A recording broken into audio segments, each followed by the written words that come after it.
Good morning, everyone. We'll open the meeting for the Cook County Board of Commissioners regular meeting on this Tuesday, May 27th at 8:30 a.m.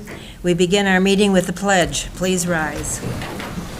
I pledge allegiance to the flag of the United States of America and to the republic for which it stands, one nation, under God, indivisible, with liberty and justice for all.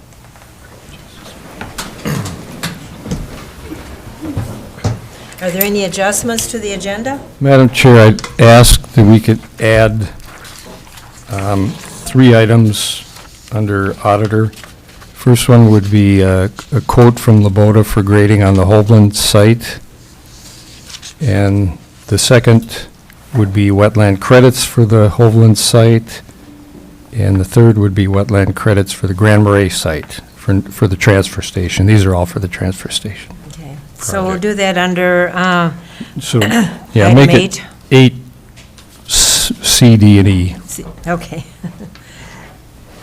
C, D, and E. Yeah, Okay. and I've sent the information out by email to all the commissioners. Okay, thank you. Anything else? Madam Chair, I make a motion to approve the agenda as amended. All in favor? Point of order. I'll support. Okay. Motion to approve? Okay. At this time, we do have a few minutes for public comment. If anyone would like to step up to the microphone, write in their name and address and so forth, then I'll give you about 5 minutes. Okay. I don't know if I need the microphone. I can talk pretty loudly, so I'll just Okay. kind It's of. We need it for the recording. Oh, okay. Yeah. Is that picking me up? There we go. All right. Good morning. My name is Riley Barnhart. I am the Government Affairs Director for the Lake Superior Area Realtors Association. We serve around 800 members from northern Wisconsin all the way up to northern Minnesota, and we work every day with our members to help people find homes in the communities that they love. I'm here today to speak in support of Agenda Item 7D, the proposed residential open space overlay district. Cook County and our region more broadly is facing an urgent housing shortage. There's a growing gap between the number of people who want to live and work here and the numbers of homes that are available for them to do so. This proposal is a direct response to that challenge. The ROSO creates a path for modest increases in residential density, but only in targeted areas and only when paired with meaningful open space preservation.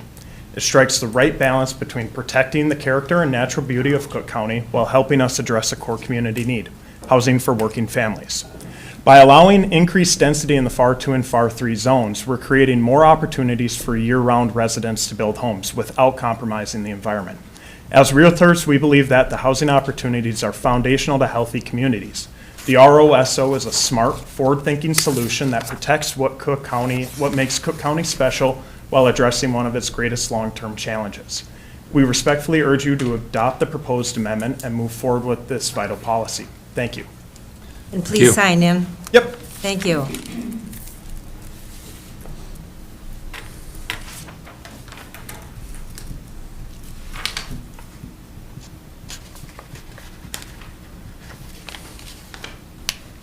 All righty. Thank you. Thank you.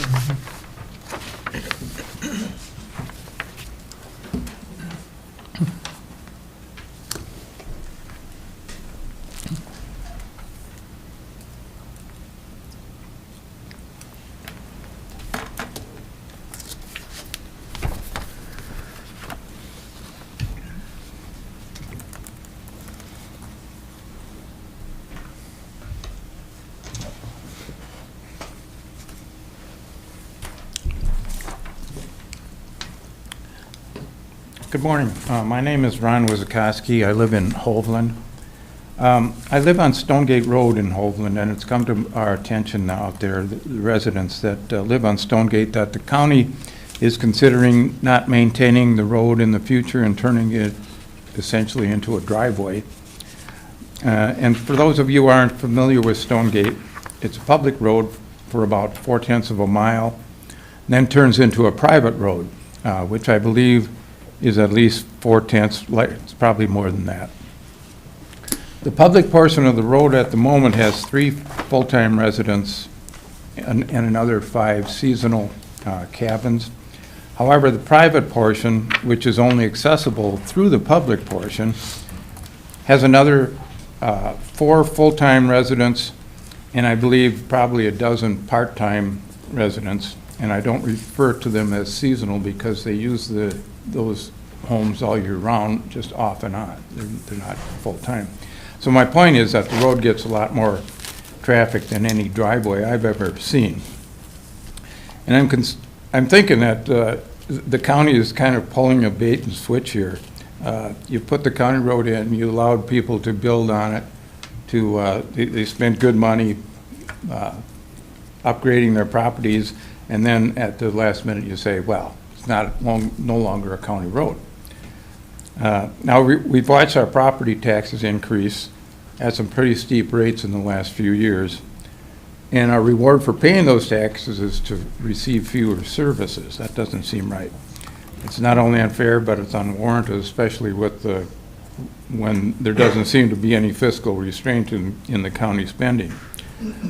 So all I'm asking is that before you make a decision on that, I'd like all of you to go out there and see what you're really looking at. That's really all I have. Thank you. Did you sign in, please? I did, yes. Thank you. Anyone else wish to come forward? Then we'll close the public comment. Other than, did any of the commissioners receive any comments you would wish to share? All right, thank you. Moving on to the consent agenda, we have claims. We have the minutes from May 13th, the appointment of Amy Brugge to the Budget and Facility Advisory Committee, the hire of Andrew Happel, the hire of Cody Jansen, the hire of Elsa Lunde, approved for the hire of Michael Krussow, approval of hire of Peter Jansen, approval of retirement of Mitch Everson, which would become effective December 12th, and a temporary liquor license application. Would anyone like to pull anything? Commissioner Gamble? Thank you, Madam Chair. I'd like to pull item C and item G, please, for discussion. C and G. Okay, we'll put that toward the end of our meeting, which would be probably right after Auditor Brady, Thank you. unless you have any other suggestions. What about human resources? G could go into human resources, I think. G what? Could go into human resources. Oh, yes, okay. G for there and C for after Brady, before the budget review. Thank you. Anything else? Okay, then motion to approve.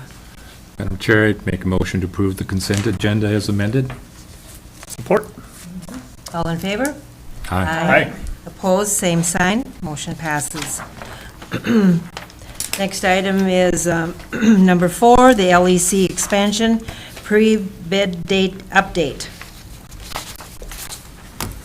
You can come forward and we'll move on, hopefully, with a great expansion that we've been working so many years to have happen. Good morning. I'm Dean Johnson with Johnson Wilson Constructors. An update on the project is we did a plan flip last week in detail for many hours. We anticipate bidding documents to be available either the end of this week or mid the following week, so within a week and a half. And what we are looking for today is approval to move forward with public bidding on the LEC project.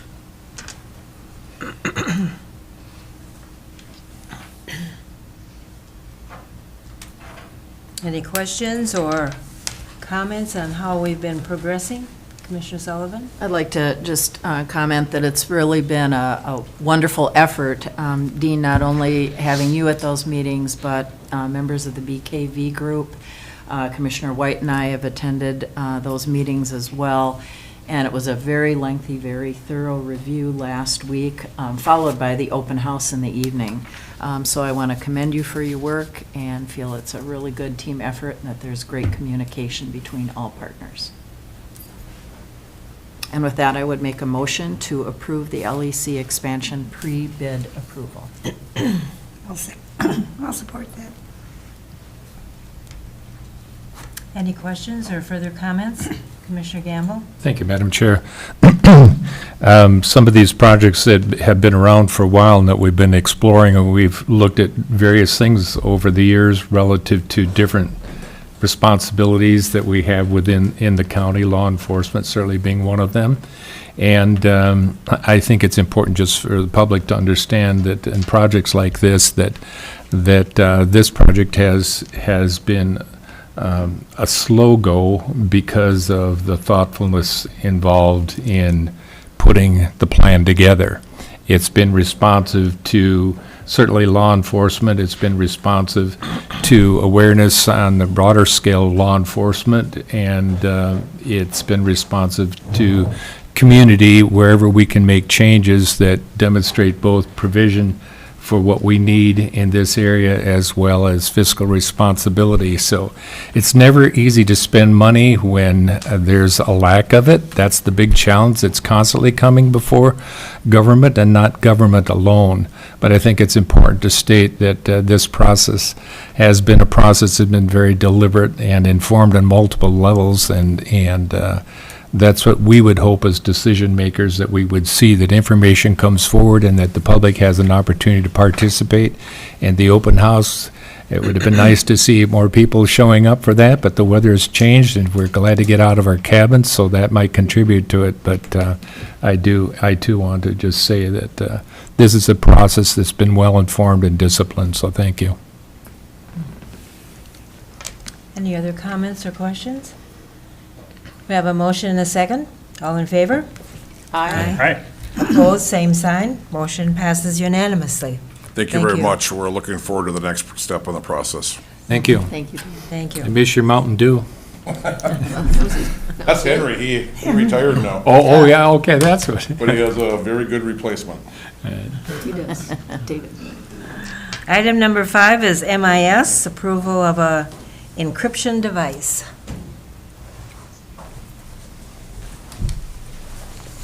Thank you, Madam Chair. Commissioners, I usually make Rowan do the ones where I ask for money, and I usually bring the ones forward where I'm bringing you money. So this is a little bit different than what I usually do. So I brought show and tell as well. Per the item in your packet there, the state has made changes to the standards governing how we manage our encryption keys. For a little background, all of the radios that we have different capabilities for encrypting or keeping a channel closed to outside listeners. The state is going to be changing the standard for which they do that encryption. And even though our present encryptor, this is our present encryptor, it's basically like a large Palm Pilot that Motorola produced, and this was exceptionally expensive when we bought it too, many years ago. This still has most of the capabilities of what we need. However, it is no longer supported, and there's no battery life in it. And so, for example, when I had to program a new squad last week, and when I did that, I had to pull the squad into the garage so that I could plug this in, so that I could actually do the work of encrypting. That's a usability issue. The other issue is that the state has mandated that we start moving away from the 4000s and the 3000s and get into the newest and supported technology. Part of that is because we want to make sure that our encrypted keys are staying as safe as they possibly can with new technology to protect them in here, and also because we're going to be changing that standard. We're going to be going from the standing level of encryption that we've had to the federal level for safety, and that it requires more space, it requires a better device. So with that said, bring the request for the purchase of the KVL 5000. The price from that, the state bid pricing on that is $7,749.50. So I'll stand for any questions. Well, it looks like it was purchased 11 years ago. Maybe it's time to update. Yeah, and you could look at the technology that this is made from, and it definitely screams of 11 or 12 years ago, yes. And is the amount in the budget? Yes, we have budgeted for this. We knew this was coming for the last couple of years. When Motorola stopped supporting this device in 2023, the state started kind of poking the counties and saying, hey, guess what? You need to replace that thing. And just in the last year, they really were pushing harder on it. And so we budgeted the amount for this, yes. Good, thank you. Questions or comments? Commissioner White? What's the amount? Curiosity, So ballpark, for the new one. for the new one, it's $7,749.50. This one, I think when we bought it, was probably in the $5,000 range. So, as far as inflation is concerned, it's probably relatively on par with what the original cost was. Thanks. Commissioner Gamble? Thank you, Madam Chair. Jay, with technology changing, a lot of us get frustrated because it seems like technology is designed for obsolescence. And my question is for the users is when these changes come up and you look at them, do you have that sense of frustration, or does this make sense? We live a little bit in a bubble in the radio world, because if you look at the technologies that we're using largely for the radio world, it's all like early 1900s technology, but it still works, and it still is one of the only things that we can really control ourselves. And the state's armor system is one of those systems that is under complete control by MnDOT and us. We have a stake in it. Rowan and I both are system administrators. We can go into the system, we can see what's happening, we can correct things, and it's a really unique system in that way. The obsolescence part is a huge part of our conversations right now as far as the radio system itself, because we're having conversations about satellite, we're having conversations about cell, as cell proliferation gets pretty close to what we have for the armor system. However, the encryption is one of the things that doesn't really change, because the encrypted channels that we have in our radios are only our law enforcement. And they're only for sensitive information and/or information that could result in bodily harm to the deputies. And so, as far as I'm concerned, that is like, we can't mess with that. And to the day that we discontinue the system, we need to continue supporting the encryption. And so that's largely what it is. The armor system does not have a sunset date. There have been conversations about what the upgrades and what the changes to the system can be and how much that would cost. And how can we get, these other resources to kind of play together with the armor system in a safe way. But there's no sunset. So I do believe that investing this money now will give us at least another life cycle out of the equipment. And fingers crossed that Motorola doesn't say, oh, well, this one is old too. Let's discontinue this and do another one that you have to spend $8,000 on. But for right now, there are no plans to do that. So I think the encryption is one of those funny little islands in the radio world where as long as you can support the latest encryption type, that you're good to go. And so that's where we're going with it. Yeah. Thank you for the explanation. This is a good question. Any other comments or questions? Then I'll hear a motion to approve the purchase of KVL 5000 encryption device. So moved, Madam. Support. Any further questions or comments? All in favor?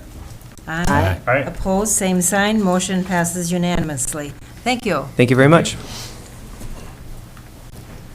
Land services coming up next. Maintenance. Maintenance. Is this a revised that wasn't, It's That's- revised. that's a revised one, I guess. Oh, I guess I missed that. So Yeah. who's next? Maintenance. I didn't get the memo on that. Thank you, Madam Chair, Morning, Commissioners. Brooke. Today, I wanted to see if we could get approval for a boiler replacement project that I've been working on for quite some time here in the courthouse. So it went out to public notice and for sealed bids. We only received one bid from A.W. Kettle. I contacted our local contractor, walked him through the project to see if I could solicit a bid from county, and they were not interested. The project was a little larger than they could handle. So we have Kettle already in the building working on the basement expansion project, and they were the only ones who gave us the bid for the boiler replacement. So we estimated it at $300,000, and their bid came in at $271,425. Questions or comments? Just that this is part of the CIP funds that were already Yeah. planned for this Yeah. replacement. The bids we issued last year. Bonds. And it's, go ahead. You say 420,000? 200, 200, thank you. Okay. 271. Thank you. It was the CIP, we have more money in it, in the CIP bond, Yeah. but because they went for replacing 3 boilers and 2 hot water heaters, and now with efficiency and turn down rates of the new boilers, we're gonna go with 2 boilers and 1 hot water heater. Because efficiency is better and capacities can handle it. So the bid was very good, under 300,000. Right. Commissioner Gamble? Thank you, Madam Chair. Brooke, when you get bids in, it's a matter of sort of proving your numbers. When you don't get a bid in, do you use any resource at all that gives you a general idea where you think you should be? I mean, granted, when you are telling, presenting to us that you want the authorization to go out and look at it, you have to give us a general ballpark, so you must be basing it on something. But to tell whether or not we're paying a premium because of where we're located, or whether this is considered good in that context, that's my question. Well, generally, I contact RM Cotton, who is the distributor for the Airco benchmark boilers, get the price on that. They get a little better price than they quote me, so, and then we can just do a calculation on labor plus a percentage to come up here. And it just it fell in line really closely with what, I forget the acronym, but the engineers who set up the CIP put forth in their funding, because they used Duluth labor plus, I think, 10%. Yeah. And as a follow-up, Madam Chair, so in this process, if you are looking at a project and you're looking at something that needs to be purchased, and you have a general idea and you're hoping you can come out on the good side of this, and then when you get your figures in, you can look at it and say, oh, man, we're taking this on the chin, or that falls in line with what my expectation is, so I feel good about that. Basically, bottom line, good about the stewardship of something we have to do, but we want to be fiscally responsible about it. And so we get a sense of that when we go through this process and we see the numbers and we say, I'm glad it came in that it came in. Yeah. Yeah, Kettle came in aggressive with their pricing. Like I said, they're currently working on the basement remodel, Yeah. and I know they're going to be aggressively bidding the LEC expansion. Yeah. And with this boiler replacement, we spec'd it out, so we're going to do Airco benchmarks here and Airco benchmarks for the boiler replacement at the LEC. So we'll have parts on hand and for future savings. Yeah. Thanks for the context. Yeah. Any other comments or questions? And so was the reduction from 2 to 1 hot water heaters the original intention, or is this a change from, right, the currently have- CIP? Because if we budgeted 300,000 for 2, but now we're just getting. Well, yeah, we were over 300,000 for the 2 hot water heaters and 3 boiler replacements. So we brought that down to 2 boilers and 1 hot water heater. And the 1 hot water heater just came from engineering. When the engineer came here to calculate load, we went through the whole building, calculated all the bathrooms, all the small faucets we have in offices, and they must have designed it before for 100% redundancy, which we're not a hospital. We're not an LEC, we don't need 100% redundancy. We can, if something were to happen to the hot water heater, we can deal with that for a short amount of time while the one we'll put in would get repaired, so we're. And then the 3 down to 2 is more of an efficiency. Yeah, well, it's just because the new larger boilers are like a 20-to-1 turn down, and they're a condensing boiler, where we currently have 2 80% efficiency non-condensing boilers and one small condensing boiler to handle reheats in the summer. But now with a 20-to-1 turn down, we can run one boiler and they'll modulate all the way down to handle our small loads in the summer and our big loads in the winter. Thank you, that makes sense. Okay, Commissioner Gamble? Thank you, Madam Chair. Make a motion to approve the bid for the 2 boilers and the water heater connected to the replacement project. Support? Any further questions or comments? All in favor? Aye. Aye. Opposed, same sign. Motion passes unanimously. Thank you for all your Thanks, work Brooke. there. Yeah. Okay, I think I can move on now to Land Services, talking about septic inspection proposal.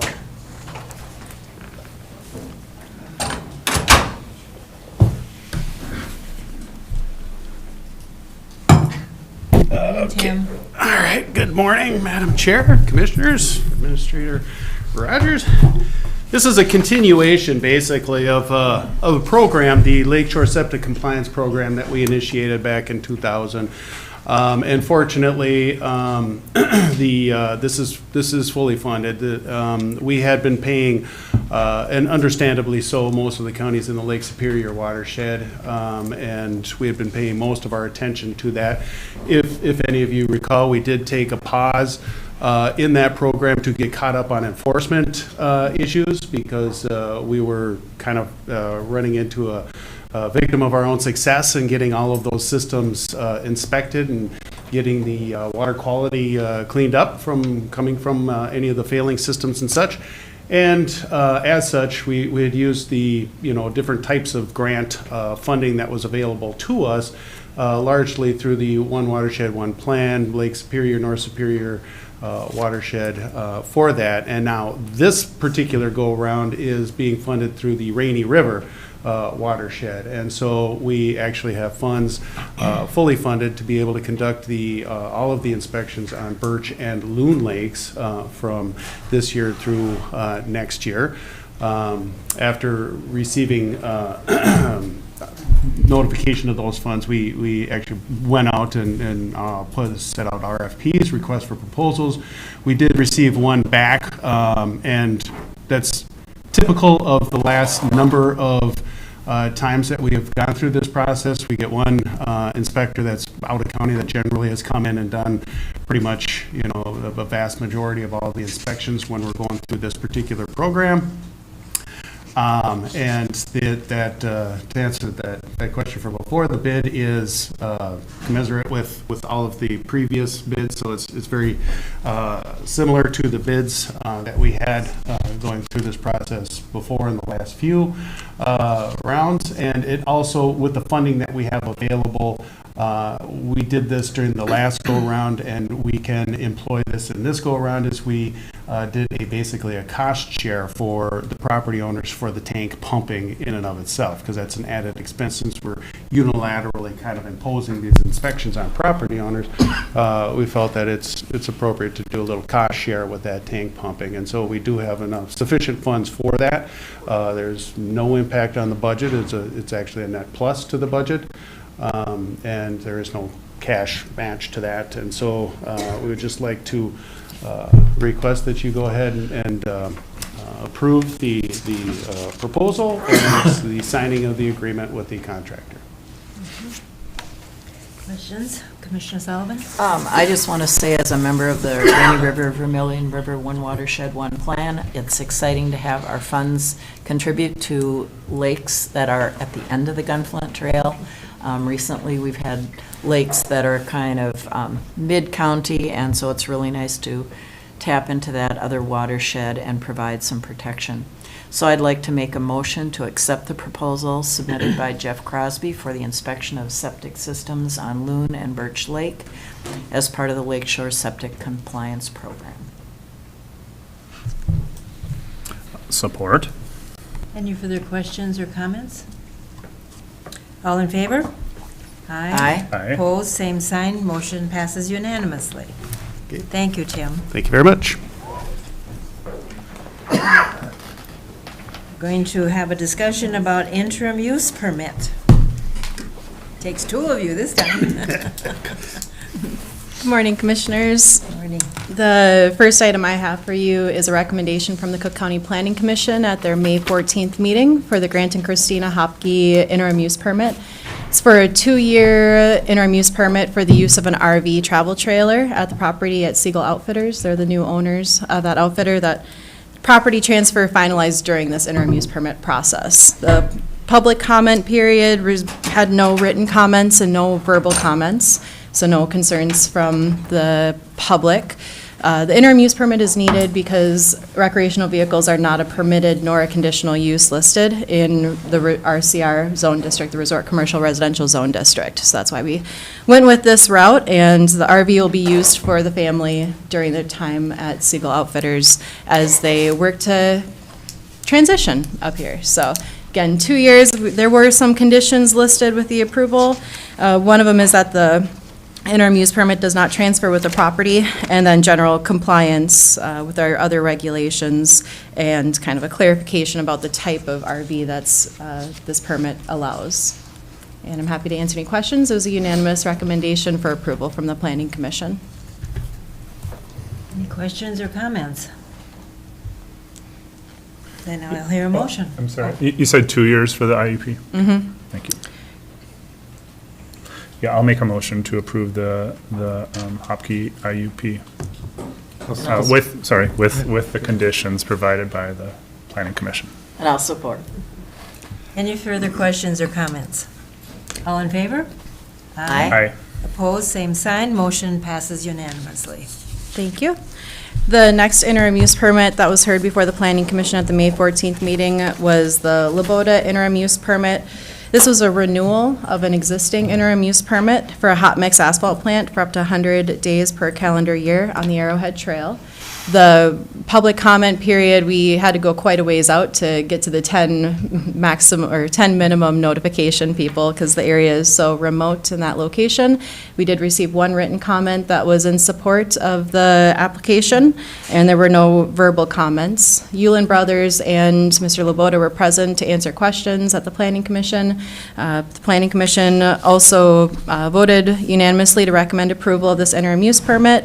The original conditions of the first interim use permit were what are included in these recommended conditions of approval, with the addition of condition number 15.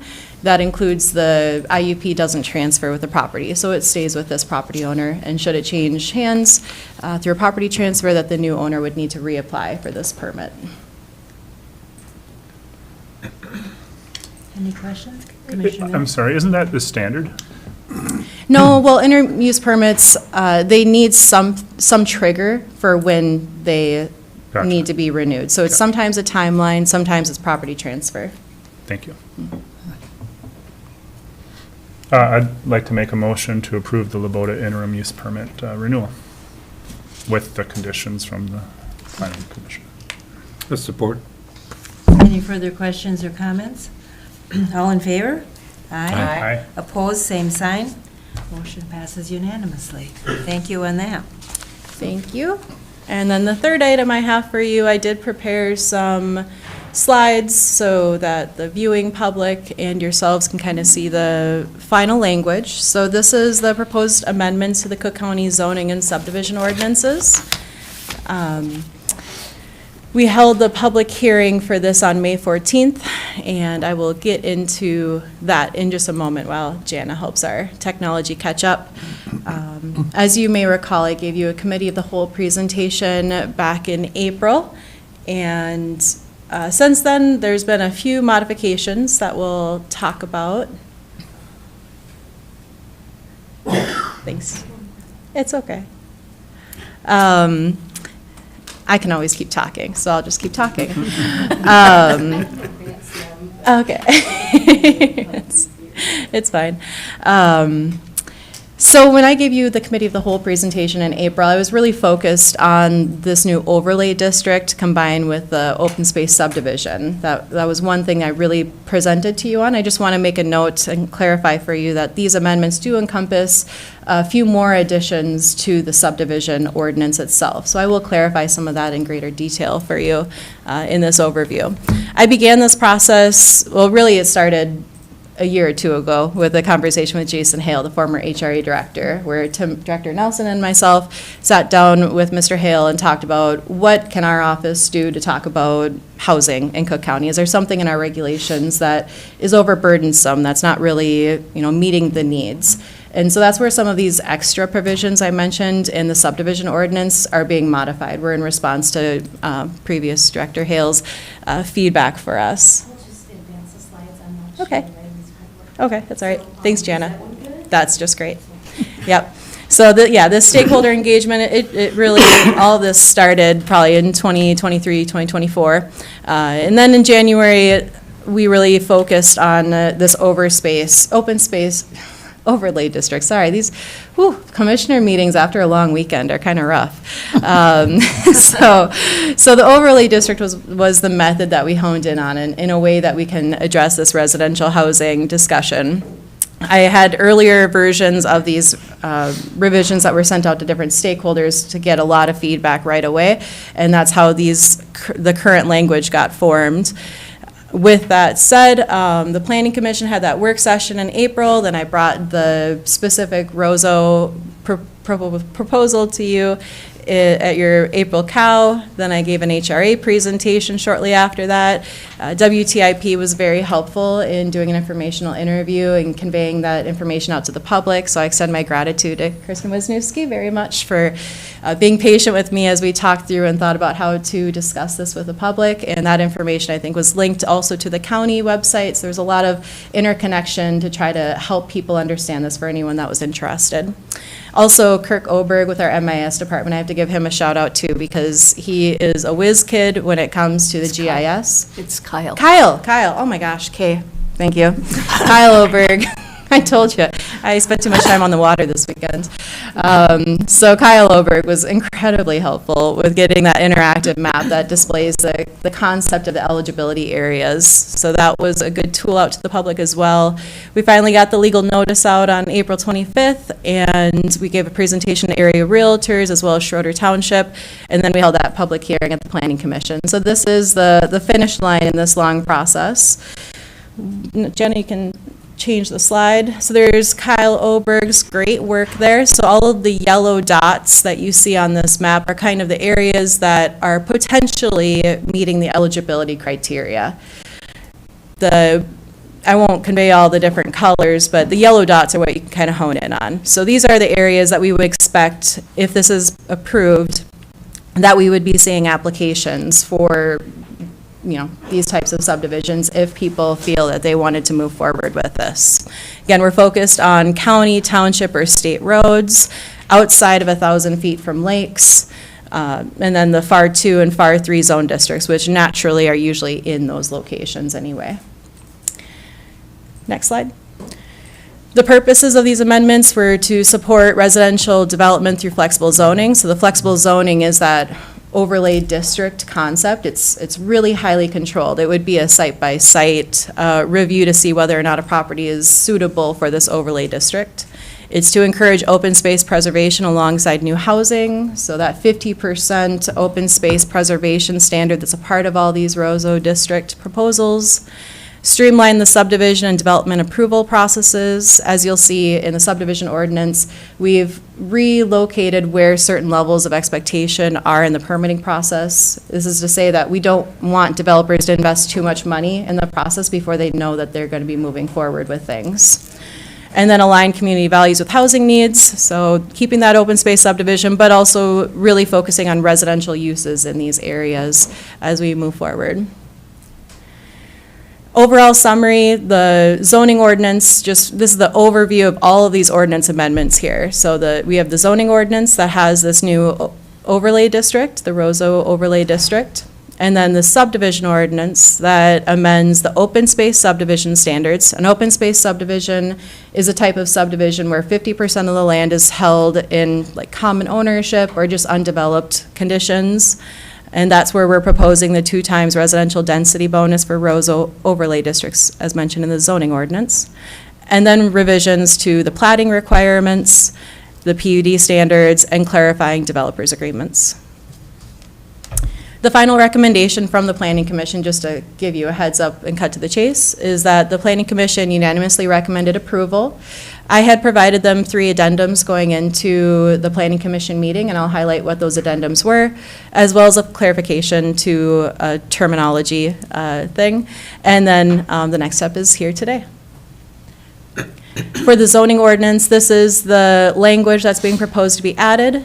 I did highlight 2 things on this slide for attention. This is primarily the same as it has been through all of these discussions. The only things that's changed is that we added the term bunkhouse into permitted uses because I didn't want to unintentionally prohibit like a yurt from being used. Yurt technically could be thought of as a bunkhouse depending on how it's being developed. And then a clarification of the maximum impervious surface lot coverage. So these are the only changes that have been made to this so far along the route that we've been taking. And then the subdivision ordinance amendments. The major change that's happened to this since I presented to you at the COW meeting was the addition of number 18. I did indicate to you during the COW meeting that I was pondering how to incorporate something about wildfire at least recognition and discussion in the platting process for all plats in the county. And so that is the proposal for wildfire resilience plan. Our emergency manager, Mike Keyport, was kind enough to attend our planning commission meeting and speak in support of this. He indicated that this would be a very helpful tool in supporting our Firewise program, but also thinking ahead as we have a lot of spruce budworm. We're seeing a lot of our balsam forests dying off and spruce forests being stressed. And so considering the wildfire risk of a property before the development happens can help us have a conversation with a developer to see if there should be some mitigation standards, so we're not just putting up houses in fire-prone areas. And then here's the fire risk slide. Mr. Keyport mentioned that this community wildfire protection plan is anticipated to be updated in the next couple of years. It's a little outdated right now, but it's still a helpful tool, at least for starting that discussion to identify which areas are maybe of higher risk than others. Here's what was addendum 2, so this is for all final plats. This was just a revision, really, of the language that had been originally proposed, provided by our environmental health officer, Mitch Everson. Next slide. Here's the language that's in the open space subdivision. And just a note, we still have normal open space subdivision standards where you're maintaining that residential density. We don't have to do the 2 times density for the Roseau district. So if somebody wants to create a normal open space subdivision, it doesn't have to be tied to the zoning ordinance with that more restrictive zoning use requirement. But this clarifies that you can have that greater than normal lot density if you have already been approved to be in the zoning overlay district. Here's a language that's a part of the 2 times bonus density. And this is something that's kind of modified too since I presented at the COW. My original proposal was a 1.5 times residential density bonus, and I was kind of trying to get feelers out for if we wanted to try to go up to 2 times. And I think that's an important thing for decision makers to keep in mind, is that this is just the ceiling. It doesn't have to allow 2 times. If the property doesn't seem like a good place to have 2 times bonus density, but maybe 1.5 bonus density seems reasonable, then that's an allowance. So this is just to convey that you can get up to 2 times the residential lot density. Neva? Madam Chair, if I could ask a question on that point. Is there a criteria that is used to make that determination? In other words, in that context, it's going to come before, the board to make a determination as to what is recommended in that regard. So there should be some criteria that makes that determination so it doesn't appear to be subjective based upon developer. Yep. Yes, great question. Our department often finds the land kind of drives suitability. So if it's a property that has a lot of wetlands and the developers, this would be determined at the preliminary plat stage. So you first do the overlay rezone, and then you move forward to preliminary plat. And that's where the rubber meets the road for the concept of the layout. And so if the lot sizes or the structure sizes are too large to really accommodate that 2 times, the developer would have to make a choice whether to downscale, the demands of the landscape, either through the sizes of the structures or through the numbers. So it would be a technical feedback. So our office would review what they're proposing, look at the septic sites that are being proposed.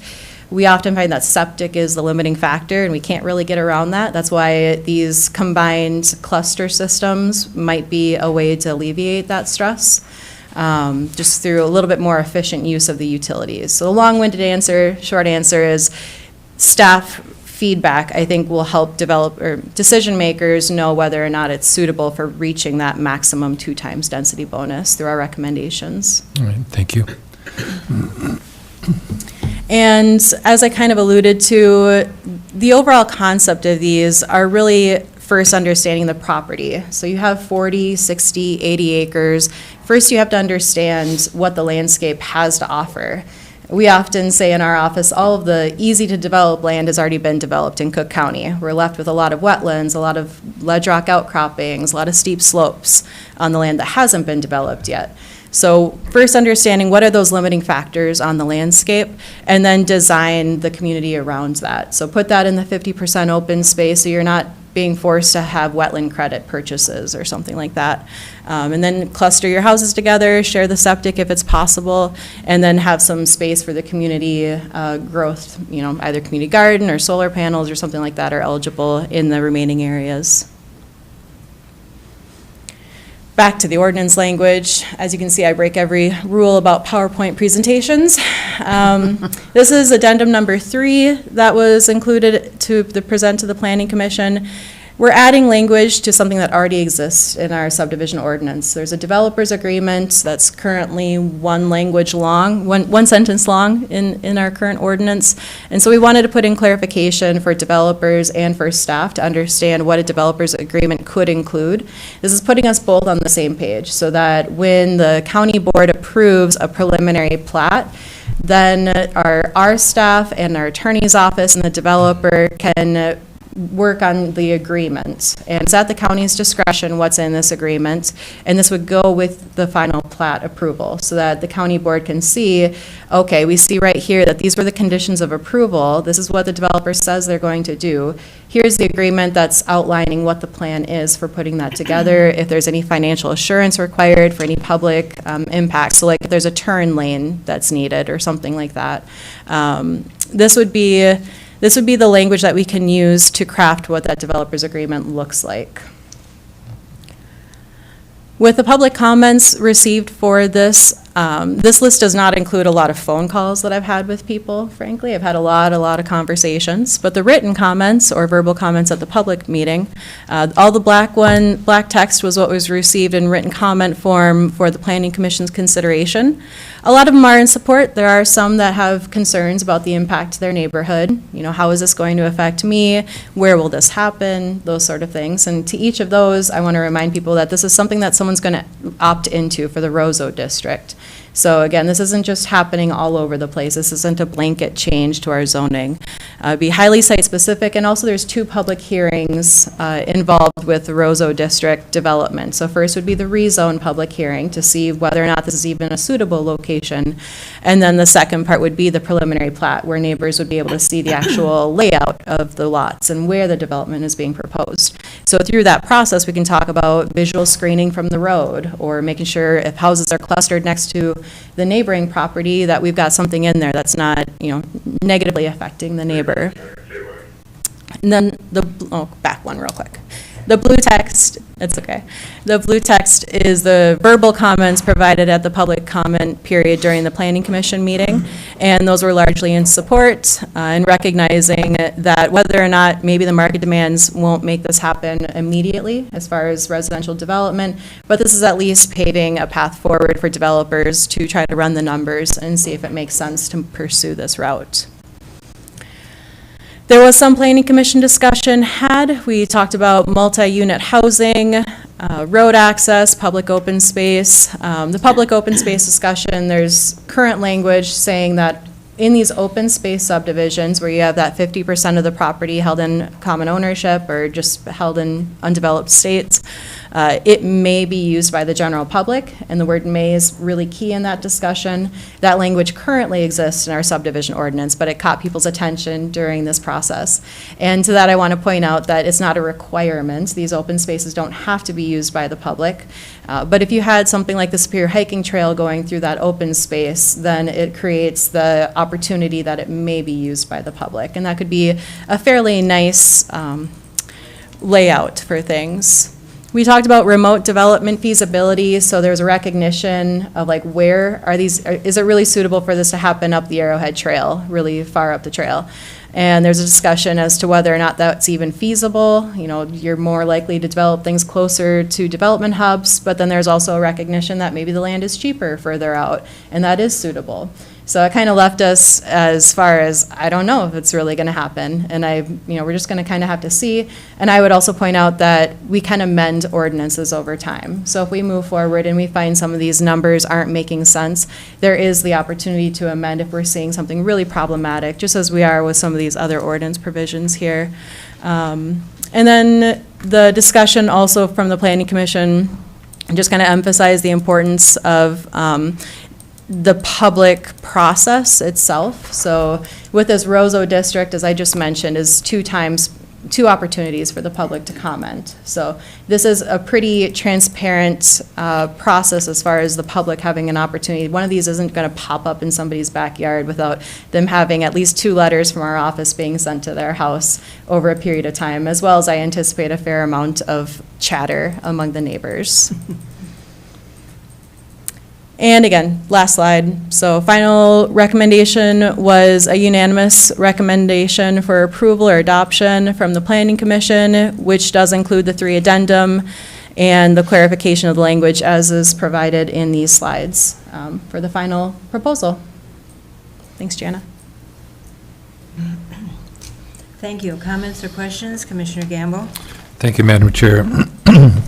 Thank you, Neva, for your work on this and looking through the documents that were provided to us prior to this meeting and at the meeting as well with the commissioners as a whole, the information that went in to inform this. And there's a lot of comment that came in that refined, where we're going with this. I think the umbrella thing is that we're looking for creative ways to create housing without compromising our commitment to our community and our environment. I think anything that we can do that enables contractors to thoughtfully build opportunities for housing is good. This is evidence of that. We want to be sure that when we get our fingers as agencies into things that we're not encumbering processes. And I think to the extent that we can demonstrate that, we're enabling through thoughtful process that is inclusive of people's comments and concerns, that refine what the final ordinance ends up being, and the protective measures that are put in place so that people have a voice after the policy is enacted. So whatever we can do to enable and not encumber, I think that would demonstrate a commitment to what we say we want, but sometimes we don't create avenues to allow that. So thank you. So when I think of the communities we already have, Mink Ranch Road and Flyby and Stonegate and all that, that's my vision of what you're presenting. Is that correct? I have a few comments from people wanting to know about putting in a septic system with a group of people. Does that change the septic ordinance or requirement, or how does that work? A community system? Yeah, so that would work for this. It doesn't have to be a part of it. So that is a part of our septic ordinance, and it does outline requirements for that.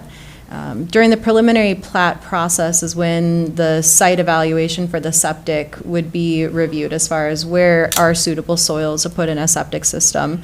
And then it would be expected that the houses would be located reasonably to make sense around that part of things. But again, it doesn't have to be a part of things. So we've seen combinations where you put 5 of the houses on a shared system and then 2 other houses have their own systems because there's flexibility Remember where I said, like, all of the crummy land is kind of what we have left to develop in large tracts in some cases. So there might be a case where the wetlands are located in this property that makes sense, that your landscape has 2 upper dryland areas. So the developer says, I want to put 2 2-acre parcels over here and put 5, half-acre parcels over here or something. So it's incredibly flexible. The goal was not to unintentionally exclude things. So that's where I say, tuck in our back pocket that maybe modifications will be needed down the road, but our general ordinances already with the septic ordinance are already very comprehensive in requiring, septic designs and whatnot.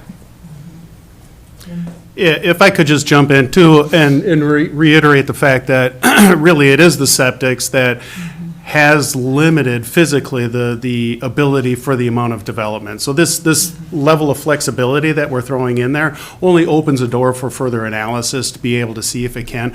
Most all of the development over the last decades, people will initially come in with a thought of, I want to put in this many, and then over the this many units, and then over the course of an analysis and going through the state septic rules and design processes, it realizes ultimately that it's much less or much fewer actual units than what can be, because of the fact that the good land has been kind of taken up, and we don't have a lot of good land, and even if you do get combined systems or community systems, those can be very difficult as well in terms of putting in all the pump and lift stations and the placement and the amount of area that is needed.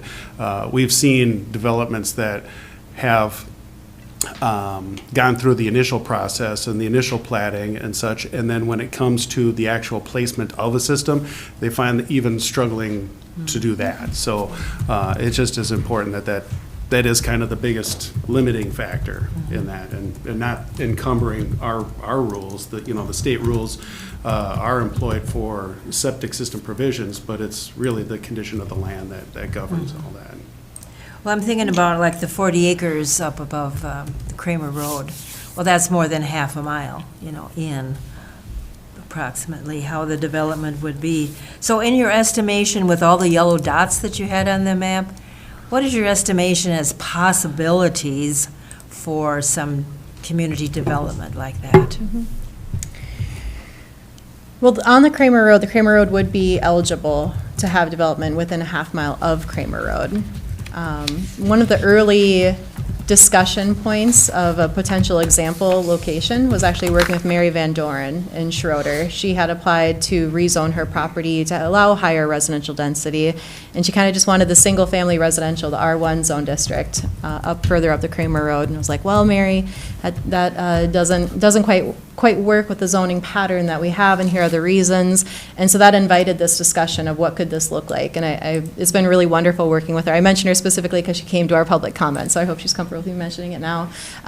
But yeah, I was kind of looking at her specific case. So she had 30 acres up the Kramer Road, and her neighbors also kind of recognized a little neighborhood feeling up there. So it's hard to kind of brainstorm because the market is so complex up here, and that's not really what our office does. We're not the market people, but we want to be sure that our zoning and our subdivision ordinances allow the developers to know what could be possible and let them run the numbers. I've heard people give examples, up in my neighborhood on Maple Hill, there's someone who is looking at these, and he's not a big-time developer, but he's a guy who's like, I just realized I like to build houses, and I've got 30 acres just off the Gunflint Trail in Maple Hill area. Maybe I can put up like some yurts and some like rustic houses and have a bunkhouse or have a bathhouse set up, and maybe that's not the type of housing that everybody would want. But in Cook County, I think about my demographic, working professionals with kids, might be attracted to something that's a little bit more rustic but has that community feeling. I think there's a lot of room for creativity with this, and ultimately the market's going to drive what actually gets developed and what can actually happen. What I like about this is that when I talk with developers, they say it's just a numbers game. I can get a much simpler project working on a larger project on Lake Superior, somebody's second home. It's a lot more simple, but I don't it's not that I don't want to build houses. It's just that finance-wise, I'm running a business. And so I think allowing this 2 times bonus density is our kind of olive branch to developers of say, hey, maybe this is a way for you to kind of make the numbers work and make this a part of your business as well. Thank you. Commissioner Gamble? Thank you, Madam Chair. Hopefully, this will provide not the additional opportunity for housing, but it also is a provision for affordability.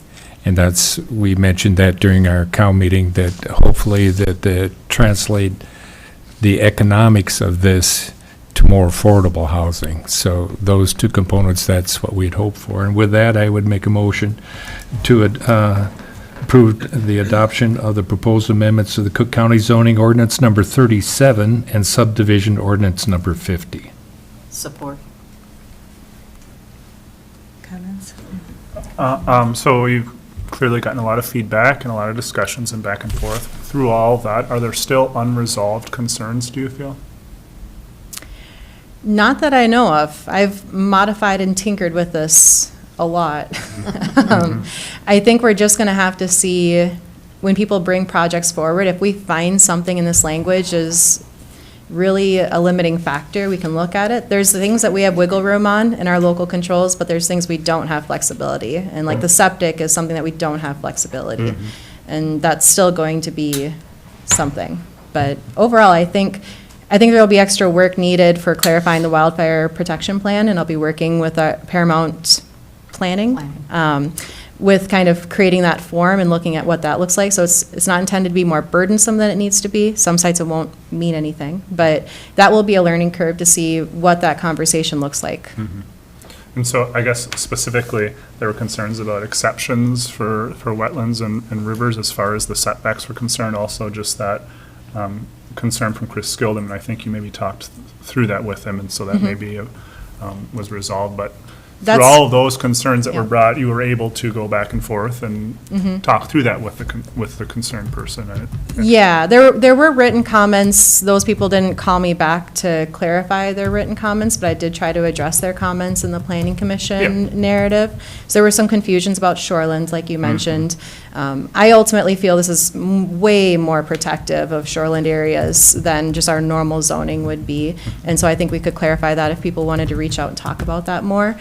And yeah, with Mr. Skildum, that's where addendum number 3 came in. So the original language that was publicly noticed was mandatory, but this is, the language softened a little bit and said may at the county's discretion is the current language. And the very current language right now before these adoptions say that the developer's agreement may be implemented. It doesn't say at the county's discretion. So this just clarifies that the county will decide ultimately the developer's agreement and what needs to be in it, but it does need to be a part of a discussion with the developer itself. So I think to answer your question most directly, the wildfire protection plan and the developer's agreement are probably going to be the 2 things that need to be sussed out a little bit in the actual implementation of it.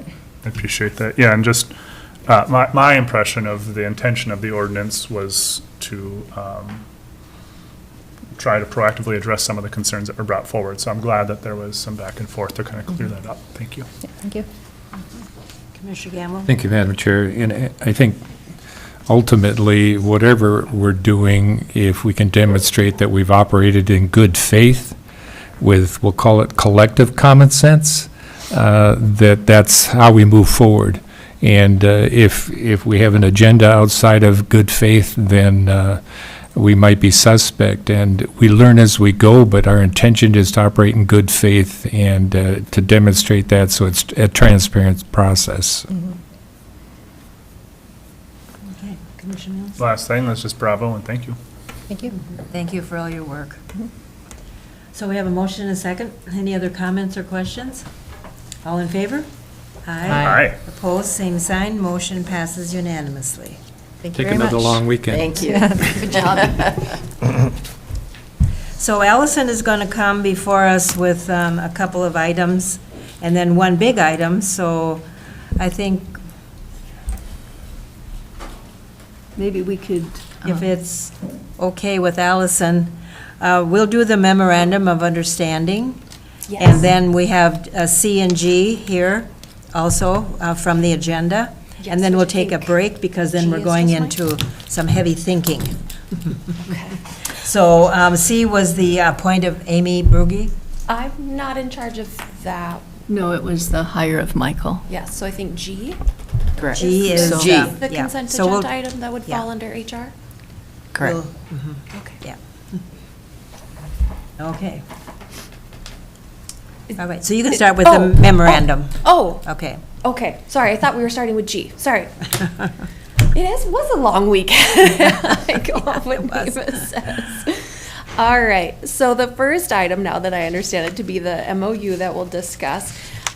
So this is more, this is being brought, oh, wow, yes, it is early. This is being brought to you for approval. This lays out in writing, confirms the treatment of VIBA contributions for one of our 3 bargaining units. So this pertains to LELS. So kind of going back, explaining kind of what led up to this. The 3 unions went into negotiations at the end of 2024. The contract that was then approved and created is for a 2-year period, 2025 to 2026. One of the items that was discussed amongst all 3 units, and thus subsequently incorporated into 2 of the 3 bargaining agreements, is the reflection of an increase in the county's VIBA contributions to employees that are enrolled in one of our 2 health plans. So currently in the past, or I should say prior to January 1st of 2025, the county would contribute $100 per month up to $1,200 per year in VIBA contributions. Think of it like a health savings account, but the county only contributes to it for staff. But during the negotiations, it was bargained and agreed upon that that would increase in 2025 to $125 per month, equating to $1,500 per year, and then another increase going into 2026, $150 per month, which would equate to $1,800 per year. So that language and that increase over the 2-year time frame was incorporated in writing in the CCEA and the 49ers contract, but only the increase for 2025 made it into the written LELS agreement. So this is just, again, putting in writing, reaffirming what was agreed upon, that LELS members will get that increase in 2025, currently getting, and then in 2026 reflecting that amount. Okay. Questions or comments? Commissioner Gamble. Thank you, Madam Chair. Allison, do we have documentation that shows this other than just verbal discussion? In other words, if the intent was that it was going to be included so that it'd be agreeable across all bargaining units, if that can be supported in language that we have in our notes or whatever else. Otherwise, you would think that when you're drafting collective bargaining agreements, that you're dotting your I's and crossing your T's and making sure that everything is inclusive. If the language exists in documentation to support that this is the intention, what we're doing right now is putting it in a legal document to be included in that collective bargaining agreement. So my question is, do we have something that supports the intention that reinforces this document? I would imagine so. As an individual who was not part of the negotiation process, and I don't retain those notes, that would be something that we'd have to look into. I've been communicating with Dan Wilson, who is the representative with LELS, and then we've got our 2 stewards over at the Sheriff's Department, who are our representatives, again, with LELS. And so just in my communications, that I would imagine they would be able to produce something with those notes, or if we can find, maybe if James had notes. I did notice, though, when there's a lot of factors going on. I'm trying to sort how I want to say this in my head. So when the bargaining agreements were brought to the board for approval, James had already left the organization. And so there was a lot, and because of his sudden departure, there was a lot kind of left to figure out and pick up in in ensuring that the draft contracts being brought to the board were accurate and reflective of what was agreed upon. So I know Rowan was trying to do some of that in coordination, again, trying to figure out the pieces of the puzzle. One of the things that's typically included and was included on the 3 bargaining units when it was put into the board agenda is that James would draft, and I think James tried to kind of finish up some of this work prior to leaving. He would draft kind of a memo, and that included the bullet points of what was changed in the bargaining agreements. And I noticed on the LELS, it even says VIBA for 2025 increases to this, for 2026 it increases to this. So it looks like there was intention, but the language was missed. But in terms of finding, say, documentation, I'm sure that we would be able to dive into that. And also historically, we try to maintain consistency in benefits across all bargaining units, even for employees that are not represented. So it sounds like when they were going through the bargaining process, like COLA started off at 2.5 for some units, and then it was changed because a different unit went to 2.75. So there's also kind of that practice of we don't want to create a different benefit for one union and one unit and set of employees than what other units and employees are being treated. So that all kind of supports the MOU in that sense as well, that this provides that consistent practice that we've typically done. And Madam Chair and Allison, thank you for the explanation. It basically comes down to intent. If it were an after-the-fact thing, when they're looking in to the point of the value of consistency across bargaining units, that was one of the values we identified because we wanted that consistency within our ability to pay.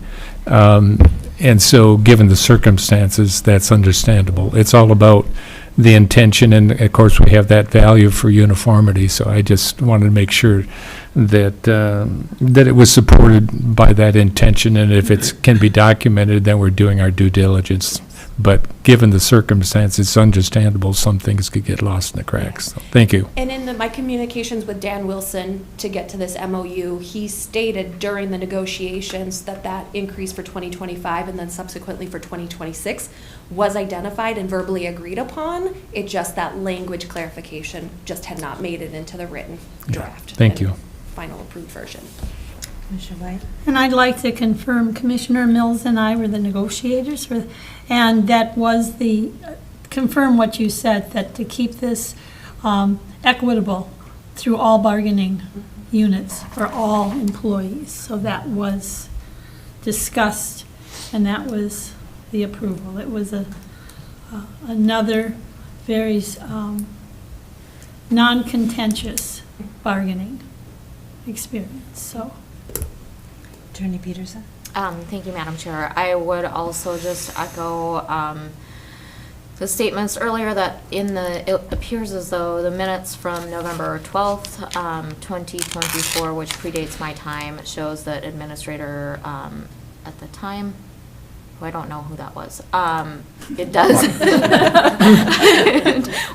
Administrator Watkins did highlight some of the changes in the new labor agreement, including the VIBA increases in 2025 to $1,500 and $1,800 in 2026. Thank you. Commissioner Mills? Make a motion to approve the MOU with LELS here. A support. Any further questions or comments? All in favor? Aye. Opposed, same sign. Motion passes unanimously. So then we'll just do one more item, and that's G. Commissioner Gamble pulled to discuss the approval hire of Michael Krussow, the Human Services Generalist. Human Resources Human Generalist. Resource, Yes. Sure. Thank you, Madam Chair. Yeah, Allison, we touched on this in one of our Personnel Committee meetings, and then I did not make the last meeting, to my chagrin, and so I didn't know if there was any further discussion on that. My only thought relative to this, and I made a number of calls to different counties to ask them about their human resource department and staffing, and I'd get comments from people saying, "Oh, man, I don't know how you could do it alone," kind of things. And I was just trying to find support to understand it in context, given the increased staffing that we see. The other thing, the reason that I pulled it is because in view of the uncertainty that we're seeing filling in a lot of these things that come up that the public look at and says, "Oh my goodness, we're hiring. How can we be hiring in this climate?" And these are positions that are filling positions that have been vacant for a while.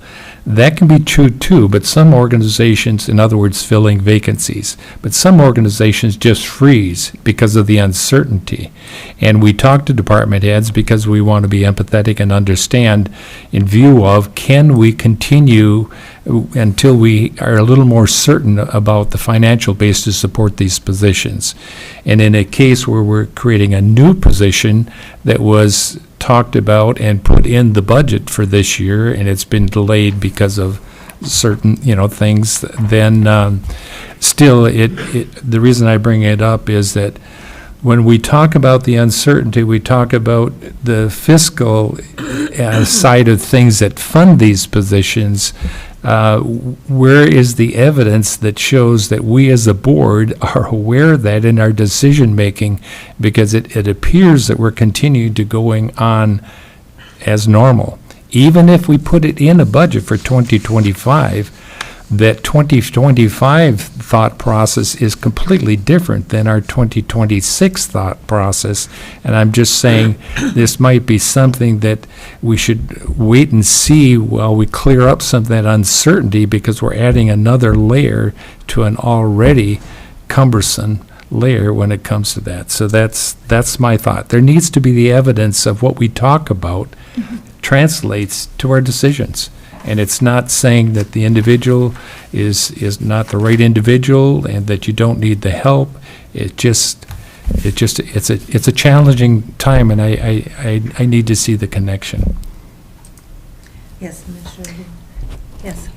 I'd just like to say that I think this position is very warranted. And the reason that I believe it's warranted, first of all, the person who's currently doing a lot of this work is retiring. So this provides a little bit of overlap for training. But second of all, I think we've reduced HR in this organization to something very transactional.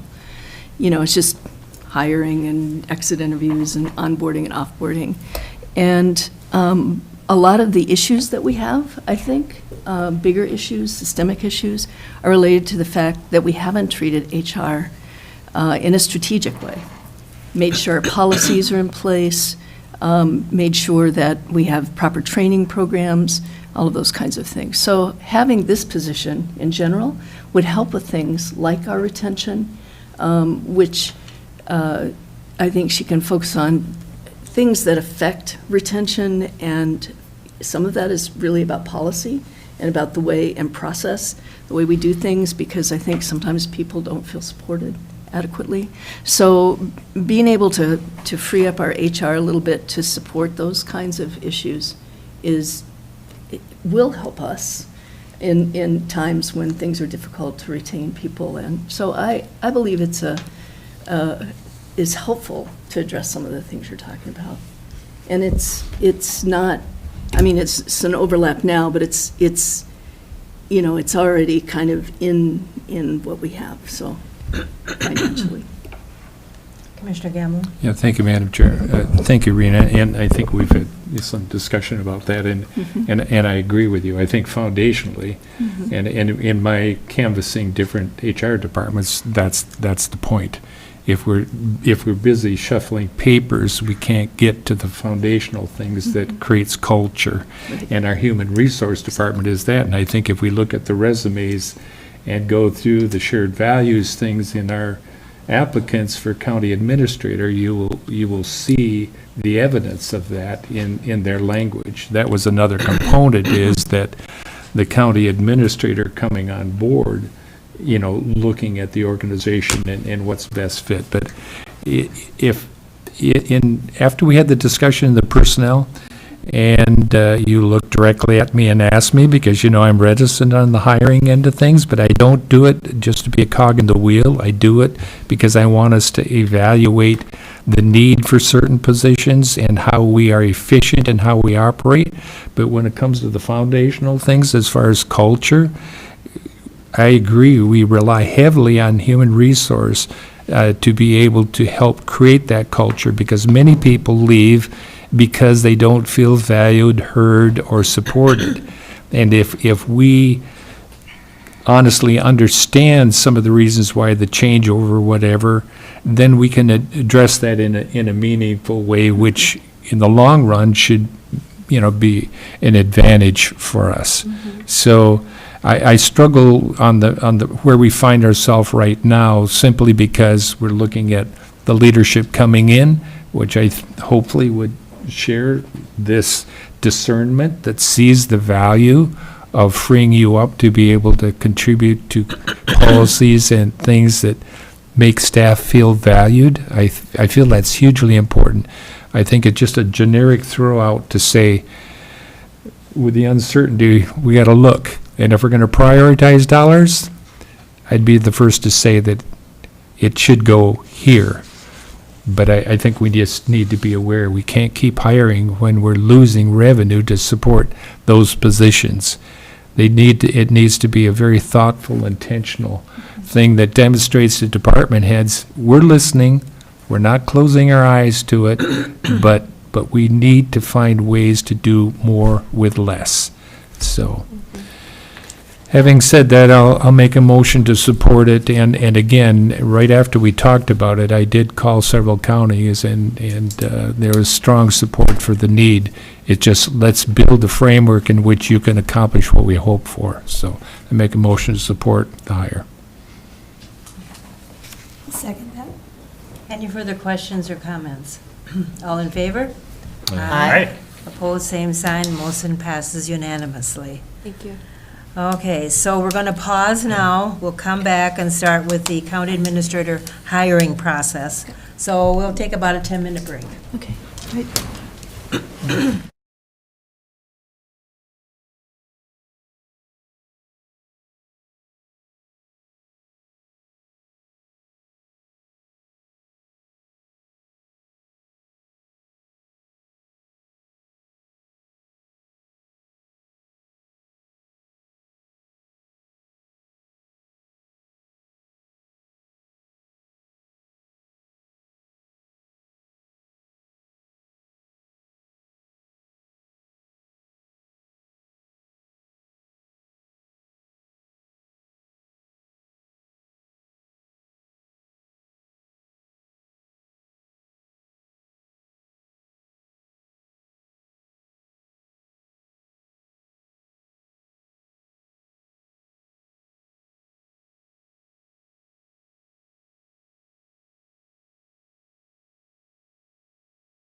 We'll resume our meeting now, and starting with Allison Plummer, who's going to go over the county administrator hiring process.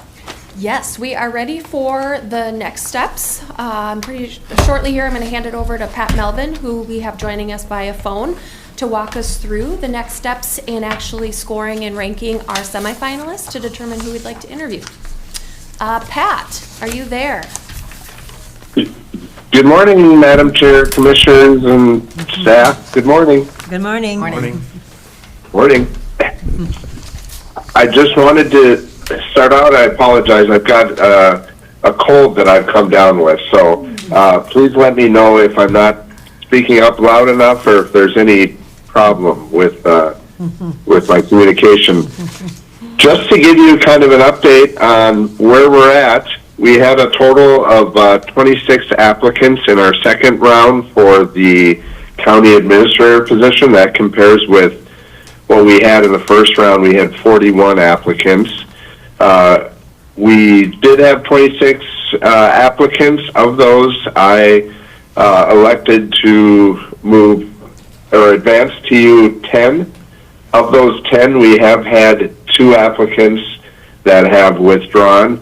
One because he was electing to pursue an elected office, and the second one just had a change in situation. So we are looking at 8 applicants today, and I think they're all qualified to varying degrees, and I think the task upon us is for you to, based on the information that has been provided, the video interview, the work personality index, the core values assessment, and their cover letter and resume and their information disclosure. We are looking at this point in the process of narrowing that down to 4 or 5 that you would like to invite in for an interview. So, just to give you what we're looking to do here this morning is to narrow that down to 4 and 5, but then also to talk after that about the process and what you would like to see scheduled for interviews. We have targeted June 16th for interviews, so I hope that everybody has that date reserved on their calendar. And after we determine who you would like to invite in, we can determine how that will be structured, if we do it the same as we did it last time, or I think we probably would be wise to maybe change a few things up. And I have chatted with Rowan, Rena, Allison after the last recruitment, and we have some suggestions that might make it flow a little better. So the first issue at hand is, of course, to look at the 8 applicants, and if you would please, share your thoughts. What I have done, similar to last time, is I have a spreadsheet, and what I tend to do is if it's your top choice, I give that person 5 points. If it's your second choice, I give that person 4 points, and typically go through that with the board members, each giving me their individual preferences. And through that, it helps kind of filter which candidates are getting the most,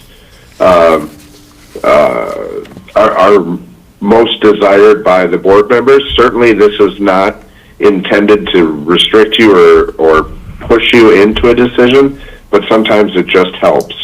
In some cases, you may have a commissioner who's unable to select 3 candidates, or they're limited and they only see 3 candidates versus 4 or 5. Then that kind of muddies the numbers a little bit. But I would certainly welcome some discussion, and that if individuals would like to give me their preferences, I can put that into my spreadsheet, and I can let you know where we stand after everybody has some input. Okay. Does anybody have any questions or comments about the process as it starts? Nope. Okay. Well, I guess we could start with Commissioner Sullivan, and she can give you the numbers that she has chosen. Okay, Pat, I'll list my top 5 candidates. First choice is number 7, 2, 1, 4, and 8. Okay, 7, 2, 1, 4, and 8. Correct. Okay. Thank you. Commissioner Sullivan? Commissioner Gamble, you want to go next? Okay. My ranking, it would be, number 1 is 5, and number 2 is 3, and number 3 is 2. In the first go-round, when I look at the individuals that I would consider for interview, I limited that. Given the way that you're scoring these, if we go through with our top 5 so that your numerical scoring works, I will continue. My number 4 would be 6, and my number 5 would be 4. Thank you, Commissioner Gamble. Hey, Pat, this is Commissioner Mills. My numbers were 5, 7, 4, 6, 2.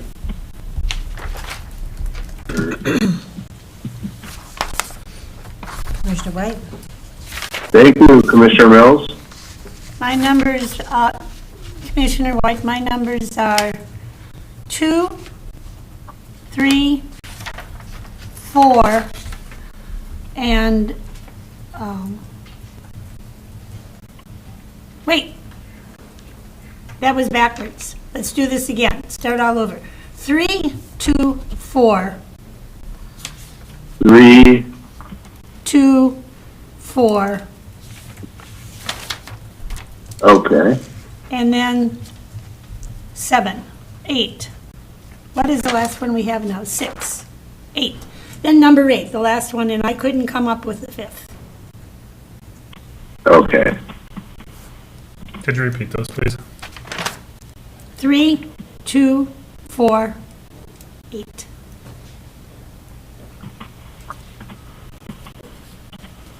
Thank you, Commissioner White. And I'll round it up. The last 5 for me are the number 2, 5, 1, 3, and 6.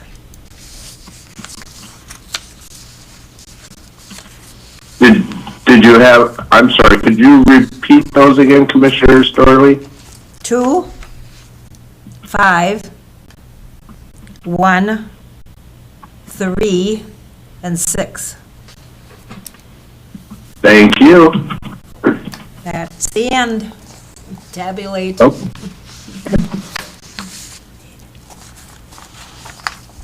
So, based on our tabulations, we are looking at candidate 1 having a total of 6, candidate 2 having 17, candidate 3 having 11, candidate 4 having 9, candidate 5 having 14, candidate 6 having 5, candidate 7 having 9, and candidate 8 having 3.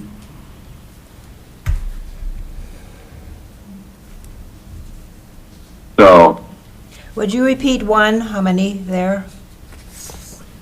candidate 1 had 6. Okay, thank you. Yes. I have a question. I have different scoring. Did Commissioner Gamble, did you rank the first candidate as your first pick? My first pick is candidate 5. Oh, my numbers are way off. Okay. And my second is candidate 3. Okay.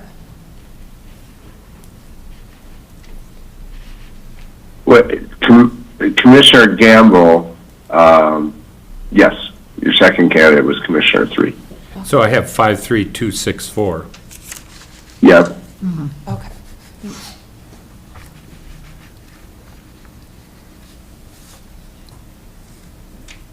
Okay.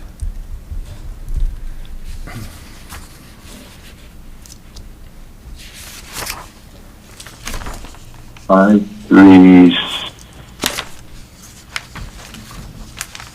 So Commissioner Gamble, your third choice was candidate 6? No. And my third choice was candidate 2. 2, okay, yes, okay. Nope, that's what I had, thank you. So based on that information, we can maybe start having some discussion. There were obviously 2 candidates, candidates 2 and candidate 5, which scored very high, 17 and 14. And then you had 3 candidates that were either 9 or 11 points. You had candidate number 3 with 11 points. You had candidates 4 and 7, both with 9 points. And then the next lowest after that drops off to 6, 5, and 3. So if you were looking to invite 5 in, discussion would probably be the 2 9s, the 11, the 14, and the 17. And so to be clear, what I have that as is 2, 5, 3, 4, and 7. Yeah. Okay. Correct. Okay. Correct. Yes. Thank you.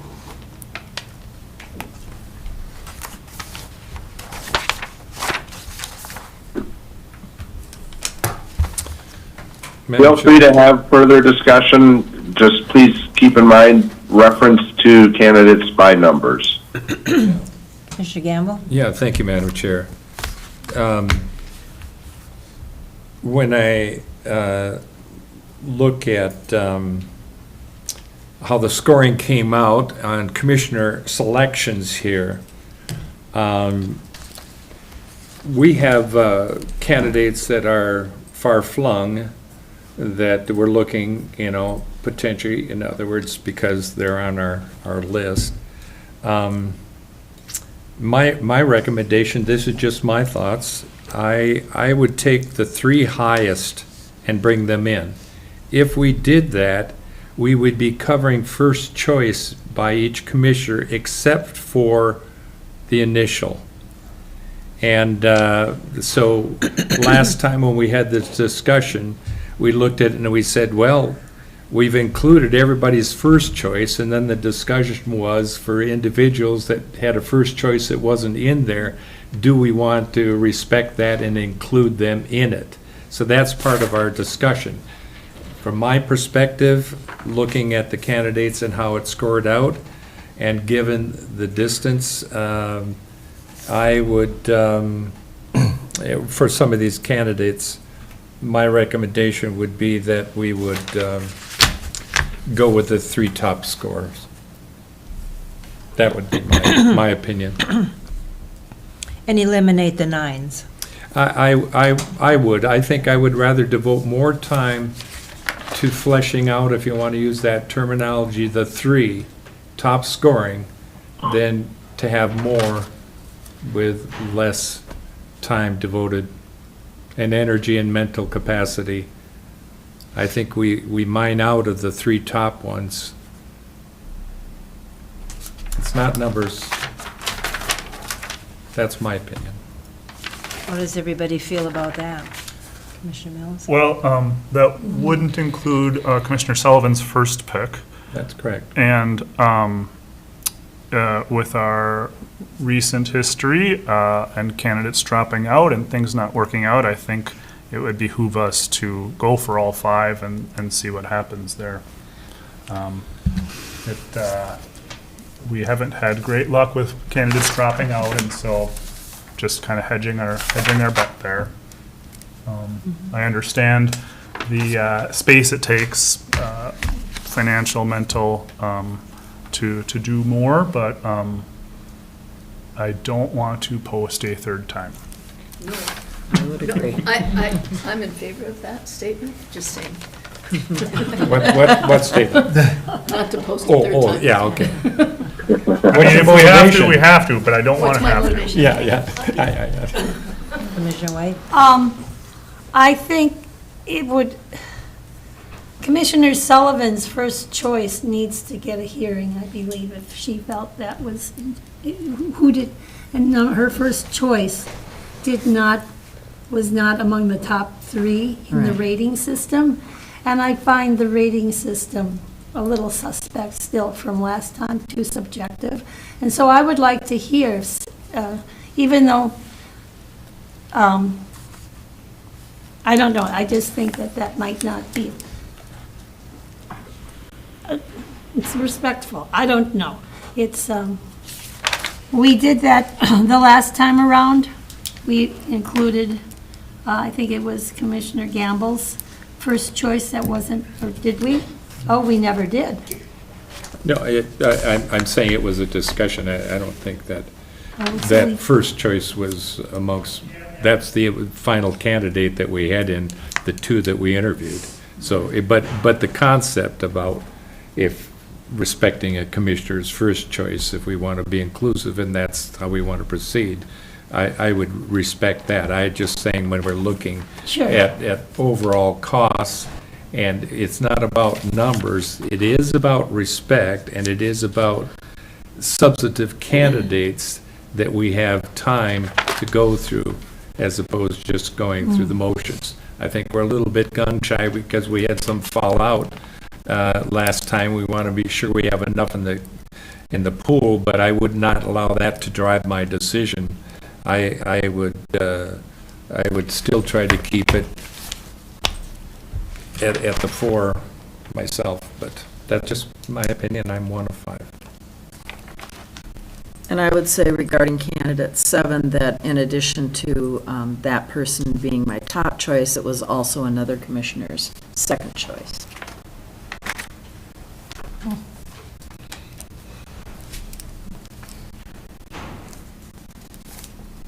And as far as candidate 4 is concerned, that was in 4 commissioners' top 5.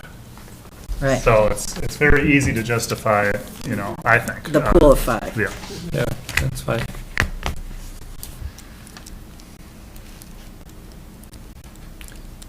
So what do we need? We need a motion here to invite, or Invite the top 5. I'll make the motion to invite top 5 for interviews. And I'll second that. Any other comments, or? I have a question. Pat, do we know candidate, well, I guess we don't want to say that. I was just going to say, I don't know, and I might have missed it as far as where that candidate is located, but that's something I can find out. Yeah, I just don't know if that's something we can consider. That's what I'm saying, we don't want to. Right. Right. We don't want to talk about it. Any other questions or comments? We have a motion on the floor that we would accept the top 5. Okay. All in favor? Aye. Aye. Opposed? Same sign. Motion passes unanimously to accept the top 5. All right, thank you. You're welcome, Ted. I know it's a difficult discussion, but I appreciate you working through that. The next item, I just wanted to kind of share a few observations. Obviously, you as board members have been through this once before, so you're familiar with the process, and I would certainly open it up to any observations about how we can do the next interview better, and I just wanted to share some of the observations that came from a brief meeting that several staff and myself had as to how we could make it a better process. I'll just quickly go through some of those items, and please feel free to share your thoughts. And if you have any different thoughts, I certainly welcome those, because this is your interview process, and I want you to feel that you're getting good information about the candidates and are able to make a determination as who's going to be a good long-term fit for Cook County. So a few things that we identified last time around was that there was a little bit of a breakdown because obviously we only had 2 candidates, but the second candidate, I think walked in the hallway and did not come into the boardroom while we were interviewing the first candidate. I think one of the things that this group came up with is that we would initially want individuals to report possibly to administration or someplace else so that they're not coming into the boardroom during another candidate's interview. That was something that we just kind of overlooked. We only had 2 candidates. It worked itself out, but something that we should take, I think, measures to make sure that doesn't happen now as we're looking at more candidates. So we would have them initially report someplace else, and then it would be myself or somebody from the boardroom who would then go and basically escort the candidate in at the time that we're ready for them. That's one point. Another point is to allow maybe more time in between interviews. I think, and maybe you can confirm this, commissioners, we were on a time slot. We didn't allow much time in between interviews, and maybe some of you commissioners felt, stick to the script and that you weren't able to ask more follow-up questions. Certainly follow-up questions are encouraged. Sometimes applicants don't provide a response to the question, and it's nice to be able to go back and say, yes, thank you for that, but can you specifically address, a certain point? So allowing more time in between interviews was thought to be something that would be helpful. Also, providing questions, whether it be, 10 minutes ahead of time when they report to administration, providing the questions, and then also having it possibly at the interview table. So that individuals, if they lose track or something, they have a piece of paper, they can see the question that's being asked. It really is not anything that should be secretive, and it may just help some individuals in terms of their interview skills to be able to see those questions. Another point was to ensure that the video is not live, but that it's played at a later time so that, candidates who have later interviews are not able to find out what those questions are and have an advantage over the ones who have interviews first. So delay the replay of those interviews at a later time. And then lastly was a suggestion to have more scenario questions in the interview to really kind of get a feel of how does a person think, how do they rationalize, how are they going to, act as Cook County Administrator. So those are just 5 things that Rowan, Rena, Allison, and I came up with to improve the process. I would welcome your discussion if you agree with it, or if you don't, or if you have any additional thoughts on how we could make the process smoother, having been through it once already. Thank you. Well, having 5 candidates with an hour each, and we start at 8 o'clock, it's going to be, a long day without feeling rushed in between. So do you feel an hour is long enough, or should it be like 45 minutes? But then taking into consideration the fact that there could be follow-up questions or things that we might want to revisit during the questioning time. How do you feel about the timing of this, Commissioner Mills? Thank you, Madam Chair. I am comfortable with all of the suggestions. I have, I think an hour should be plenty. I think there should be follow-up questions. One of my concerns is regarding the live stream is just having staff access to it in a timely manner. I thought that was extremely helpful for our conversation after the fact. And so I want to make sure we have that avenue and just give enough time for that and for staff to talk together about the candidates. The other concern I had was just as far as the questioning and the follow-up questions are concerned, I think it's important that we keep them as questions rather than our own thoughts and viewpoints. So, you know, as long as we're disciplined in that, I'm pretty comfortable with all the suggestions you made, Pat. Okay. Thank you. We, based on what I'm hearing, I think we would probably reduce the number of questions to allow a little more follow-up. You know, I think that might be something worthwhile. Good. Madam Chair. Okay. The other thought I had is, you know, I think follow-up questions are important. Yeah. And the previous interviews, I personally didn't see a need for more follow-up, but if other commissioners do have that need, I want that incorporated. So, but yeah, reducing the number of questions, that makes sense too.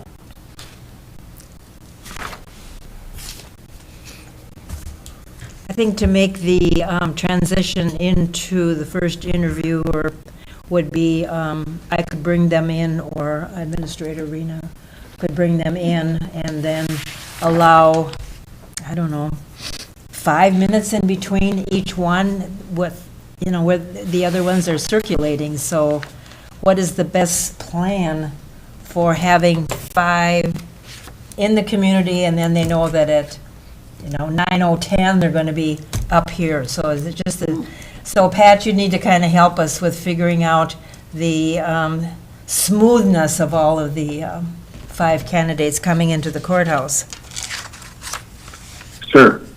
Yeah, no, I think allowing a little more time in between interviews would be beneficial, and that way we don't feel rushed, and you know, allowing a little more time. Not that everybody has to take more time, but just having that flexibility. So you'll kind of portion that out for us then, so we know, and they need to know too. Yeah. So Pat, this is Commissioner Sullivan. If we did, came in at 8 o'clock and met as a group and then invited our first candidate, one at 8:30, one at 10, one at 11:30, and maybe then a half-hour break in there, and we had a candidate at 1:30 and at 3. That would give time for all of our candidates to have a good full hour. It would give time in between for any thoughts that we might want to put down on paper.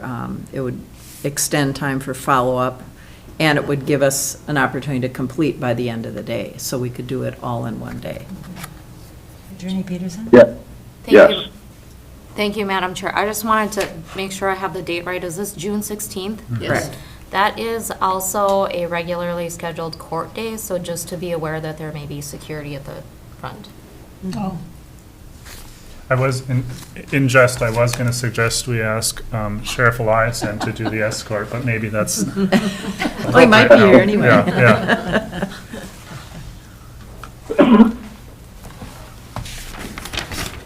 Well, that time frame, I think, seems reasonable. Did you get all those times, Pat? I did, yes, thank you. So then, I'm assuming that we are again going to have The management team will, the following day on Tuesday, June 17th, will there be a board meeting in the morning similar to what we did last time, where a member of the management team will be able to address the commissioners with thoughts on the candidates? Is that how you'd like to do it? Madam Chair, yeah, I think it worked well. And then the input from the community was also something that we fielded. So that we had our staff, our community, and commissioners' impressions. The other thing is that the questions, if we're looking at the timing and the nature of the questions, we want to make sure that those questions are meaty and worded in such a way that they draw out responses that inform us. So I think the process of identifying which questions get asked is going to need to be a refinement process that we go through as a board here. Yes. What I plan to do is, following our discussion here today, in the next day or two, I will get those questions out to you to evaluate, revise accordingly, and we'll have those nailed down for the interviews. So June 17th is also Public Health and Human Services. And a committee of the whole. It's committee of the Committee whole. of the whole, too, so. Yeah. We'll need to post for a special meeting, but Right. we'll be here. Right. Madam Chair. So is there anything else that the board, obviously, with 5 candidates, we're still going to have the reimbursement policy. I think it was for mileage, for hotel meals and mileage with our previous recruitment. Obviously now we've got some individuals who are coming from, let me just take a look here. Well, needless to say, airlines may be involved, and we did talk about that last time. And I thought we said a dollar amount associated with it all as well. I just don't recall that number. Is it 50? That's what I thought, something like that. 1,000. Yeah. I'm sorry? 1,000. 2,000? Up to 1,000.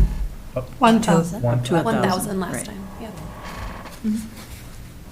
I'm sorry, what was that? Well, we were what was the whispering, dollar so amount? we're all recalling it was up to $1,000 reimbursement, including airfare, mileage, car rental, or hotel, yeah. Book early. Attorney Peterson, did you have something? Thank you, Madam Chair. I just had, as a practical matter, if the link is going to be shared, is that something, Pat, that you were anticipating would be shared at the end of the business day on Monday so that the MAT members could review? Yeah, excuse me, I was just going to check and see if we could live stream it Right. internally, just Yeah. to certain email Oh. addresses. I think we can I probably would agree with that. do that. I'm going to check that out, see if we can. I don't know if, I will look into that, but because of the entire board is present, I don't know whether, if it is available online, if it can, or maybe it would be seen as an intranet, so it's not really. Yeah, yeah, I'm not sure. Yeah, it would Yeah, just we'll they would be able to watch it. I think there's a way to do that. Perfect. But we'll check that out. Thanks. We would still allow residents, if they chose to come and, be present, not participate, but observe. They can certainly come to the courthouse and observe the interviews if they would like. But yeah, I'm not sure how the live stream, how that would play out. Yeah, and I'm no lawyer, but my understanding of open meeting law is that we are not obligated to live stream anything. It's just been the board's intention to be as transparent as we can and to give more opportunities. So I think maybe that's where you're wondering, or Just what the obligations are once you do decide to stream, availability in that regard. But if it's on an intranet, I believe that may be good. Commissioner Gamble? Thank you, Madam Chair. I would say, again, if we look at intent, our intent is to be sensitive to our interviewees as far as respecting. So that's what we're trying to protect. The other thing is, I think if we wait to the end of the date, is for staff to have to make a determination and give it back to us, that doesn't make sense. So our intent in good faith is to provide opportunity for our staff to be able to live stream it, and if it's legally and, technology-wise possible to do it, that I think accomplishes what we want. Right. Respect the interviewees and respect our staff to have time to consider. In regard to the public participation here in the room, they did have a list of guiding questions, too, that they were filling out that we then would need time to look at that, too. We certainly appreciated all of the participation. It was a very, very healthy exercise, and whatever we can do to protect that we certainly want to do that. Okay, Pat, yes, Camille? One other thought, and again, this is maybe getting too in the weeds and too techy, but I believe you can, rather than have it live, you can just have it delay an hour or something like that, so that, but I'll let you. Yeah, but still, with would as still many delay hours as hours, involved, we'd still hit somebody as far as potential candidate being able to. Yeah. Gotcha, yep. Okay, anything else to add for Pat's consideration? Or ours? Anything else? Any other questions, Pat? No, I'm assuming that everything will go similar to how it did previously, and yeah, if any questions arise, I will certainly share that with staff that will bring it up. So, no, I very much appreciate your time this morning, Commissioners, and look forward to reaching out to the candidates to let them know the update and interviewing 5 individuals on the 16th. So, Okay, thanks so much. thank you for your time. Get better, feel better. Thanks much. Have a great week. You Thank too. you. Thanks, Pat. Thanks. Bye-bye. Bye. Okay, thank you, Allison. Moving on to item 8. So, Brady, we did have a request from Commissioner Gamble for the hiring process of working on a committee, specifically the budget and the budget and finance. The process of that. Commissioner Gamble, was that what you were asking? Oh, he pulled an item, yeah. Yes. Yeah. Okay. Thank you, Madam Chair. Yeah, I just think it's advisable. I do believe, I haven't actually clicked on it to look and see on the county's website when it says committees and, that the community can volunteer to participate on, that if all openings are listed on that, that's one thing. The other thing, in our districts as commissioners, if we have an opening, in this case on the Budget Committee and Facilities Committee, we would make it known to our constituents. I think it would be good to just draft a policy that would say, when we have an opening, that we will say, here's a window of time, if you're interested, respond by such and such a time, and then whomever is going to look at it could be members of the committee, that applicants would come before, and then they would make a determination and get back to the individual. I think it would build some structure to it. In some cases, in that period of time, you got one person, and that's what you have.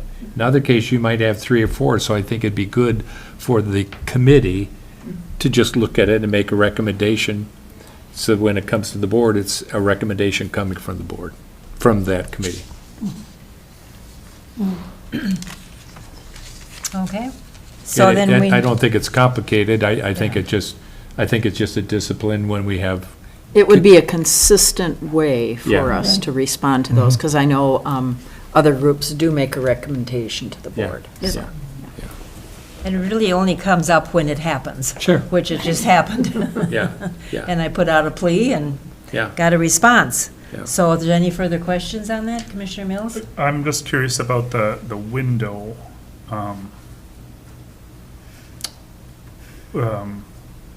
that applies if there are applicants, and otherwise it's Until filled. until filled, or what's the intention there? Because oftentimes, the Yeah. window comes and goes Yeah. with no applicants, and so I'm just wondering, Well, yeah, I mean, does it look like beggars become choosers if we extend the window? But I think that's something you discuss when you're defining the policy. If you say until filled, then that means it's sort of leaving it open, and how are you gonna cut it off? I Sure. think it's best to say a window, and the window may be extended if we don't get applicants. But I think it needs to be within the window. okay, Yeah. thank you. So who wants to draft that? Rena does. Yeah, So the question that I have, we have a lot of committees. yes.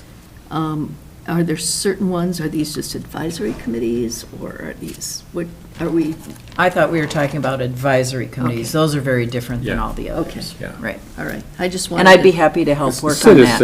Citizen, people that Mhm, volunteer know that they're, Well, there are a number of committees, so I just Sure. want to make sure that, I understood the scope of Yeah. it. Right. Okay. Okay. thank you for the discussion, and Madam Chair, I'll make a motion to approve appointment to the Budget Facilities Committee, recommended candidate. And I will second that. Any further discussion or comments? All in favor? Aye. Hey, Motion passes unanimously. Okay. All right, Brady's going to dig down into some facts and figures here. Madam Chair, we could skip to the wetland credits. Maybe we can look at both of them, because Mitch is here in case you have any question about that specifically. He's involved in all of these. So the two requests from Dustin Hanson, North Shore Waste, these are on these properties, Grand Marais. It's for both of the transfer sites. And in Hovland, was required that they purchase wetland credits for the work being done. And as you could see from the email, both of the credits were purchased from Stan Bouch. And I'll leave it to questions and anything Mitch might have to say.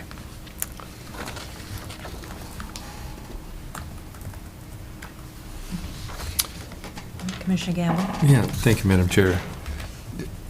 Mitch, what's wetland credits going for nowadays?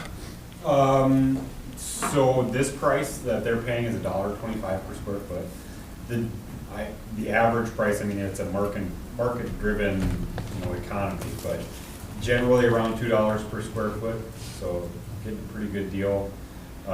Additionally, just for your information, the Army Corps of Engineers judged that neither of these projects requires credits that are federally recognized. So in wetland banks, generally you have credits that are both federally and state recognized.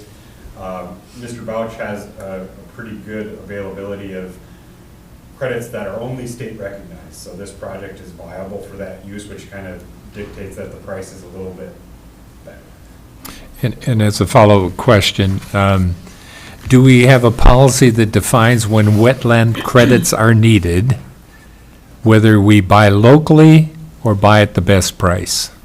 The state process dictates that within the Wetland Conservation Act rules. Generally, we have to seek credits within our bank service area first, which is, we're in bank service area 1 along the North Shore here. But yes, I mean, that process dictates that we have to seek within that area first. Is Aiken County within that district? No. Okay. Yeah, bank service area 1 essentially is kind of the Lake Superior North watershed. Okay. Thank you.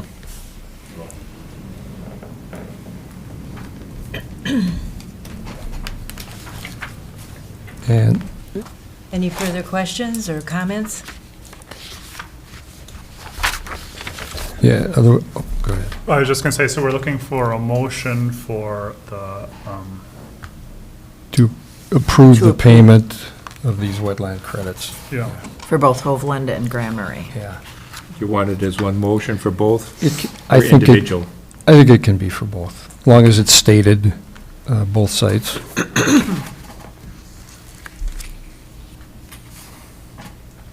Commissioner Sullivan? So, Madam Chair, I'd like to make a motion that we approve the payment for wetland credits for both the Grand Marais and for the Hovland site. Support? Any further questions or comments? All in favor? Aye. Opposed, same sign, motion passes unanimously. Okay, we'll go back to the LaBoda. Quote? Yeah, the other add-on was the quote for the grading at the Hovland site by LaBoda.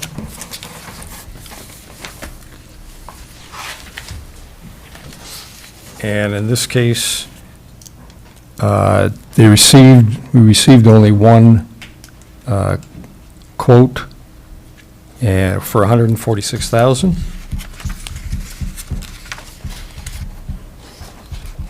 And he is asking for an initial payment by owner for $42,000 in order to get started. And I see Brooke is here, and he can answer some questions regarding that.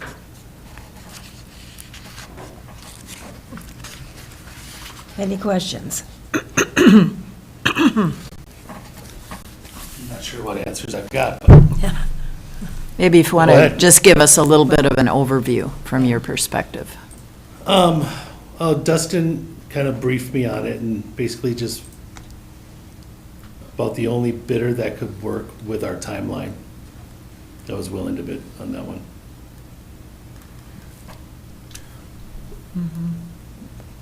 Where does this amount fit within our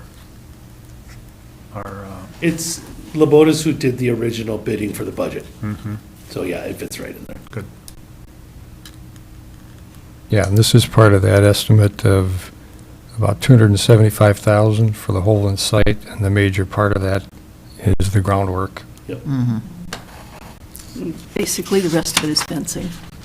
Yeah, plus the fencing. Yep. Okay. Commissioner Gamble? Maybe late in the game, but is that fencing considered bear-proof? Yeah, it will be tall and, yes. Okay. Yep. All right. Otherwise, maintenance is, I understand it. I don't think anything's bear-proof. Maintenance has to go though. out there. I think it's bear resistant maybe, and Yeah. I don't think the fence even is. I think we're gonna be locking every container. Thank you. Beyond bear resistance, are there any other questions or comments? I could hear a motion. And if you make the motion, I'd ask that you authorize Brooke as our maintenance facilities director to sign the agreement with them with review by the county attorney. Got that? I'll make that motion. Support. Any further questions or comments? All in favor? Aye. Opposed, same sign, motion passes unanimously. Thank you, Brooke. And you fellas, too.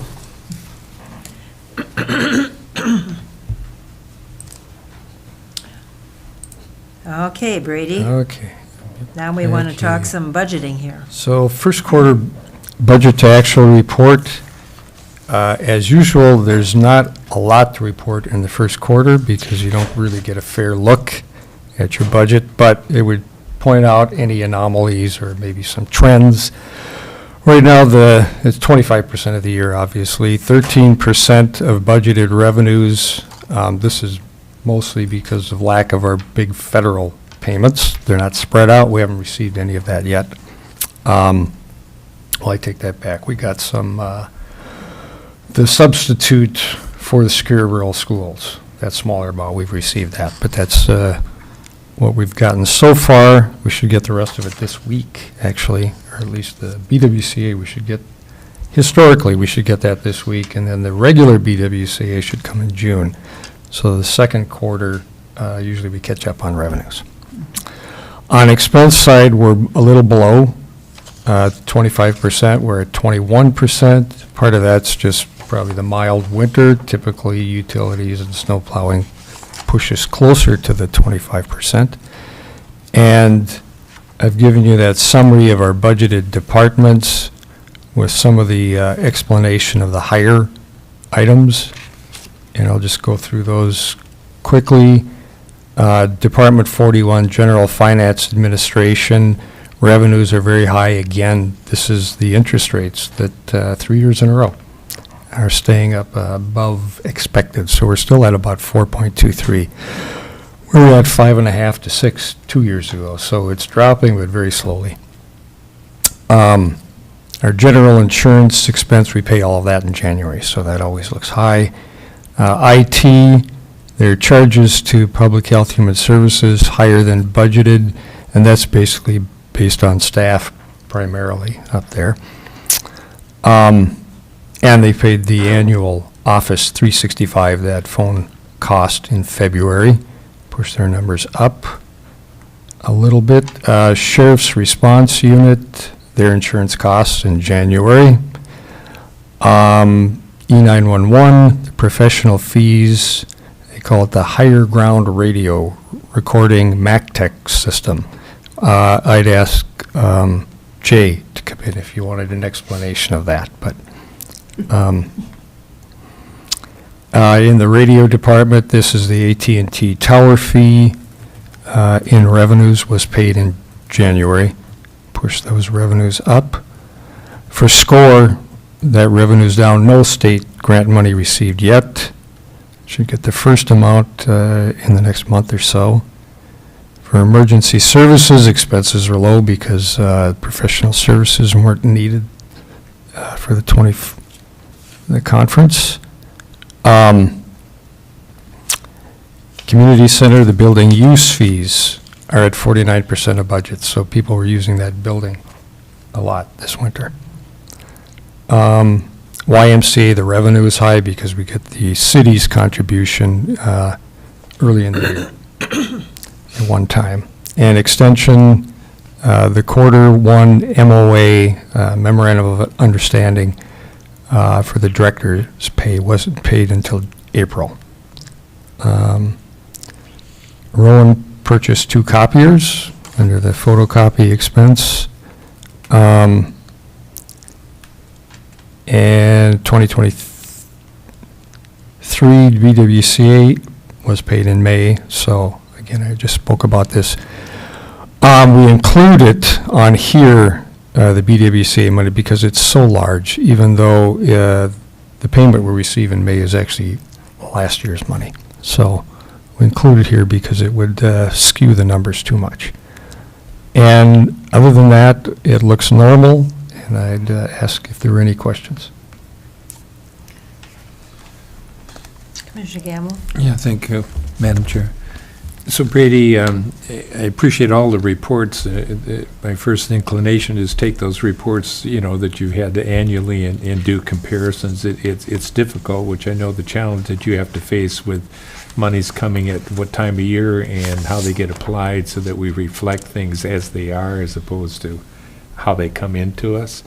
But still, encumbered by the structure of it, you're not seeing any significant trends. If there was something that we didn't anticipate that wasn't, covered under bonding dollars or set-aside dollars that we're seeing an increase on, I would assume because we've had some positions that haven't been filled from a staffing standpoint that we're seeing some of the advantage of that will kick in, once those positions are filled, however they were budgeted for.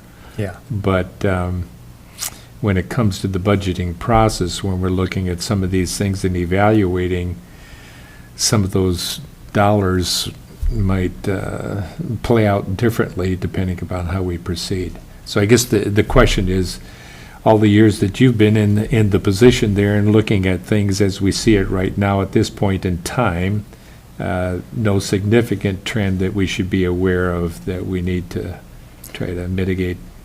No, just positive trend. The interest, I mean, Yeah. that's a two-edged sword, but we'll take the positive of the Yeah. interest revenue, even though it seems to go along with inflation and higher costs generally. But, Yeah. yeah, we'll take the little bit of benefit we can get. So. Yeah, thank you. Then I just ask for approval of the report. Commissioner Sullivan? So I'd like to make a motion to accept the first quarter 2025 general fund budget report. Support. Any further questions, Commissioner Mills? Yeah, just for the comparisons, it's in here, but just want to point that out explicitly. In quarter one of 2024, our revenues were at 18%, our expenses were at 22%, and so the levy use was at 29%. This year for 2025, it's 13, 21, and 30. So small variation, but pretty similar from Pretty last similar. year. Any other comments or questions? All in favor? Aye. Opposed, same sign. Motion passes unanimously. And the last item is the budget calendar. Just asking to revise that calendar. We send this out at the end of May. The revised calendar would set the deadline for EDA, HRA, soil and water, and other non-county entities until the end of June, just to recognize that these are separate entities, and they need to develop budgets and bring them to their own boards prior to coming here. And I just think we don't need that information that quickly, and it gives them, a lot of them have a board meeting in June where they would be, they're waiting as we are often for the same kinds of information. Yes, they could speed something up with their board, but they like to get better information to give us a better budget. So it just gives them a little time to meet with their own boards.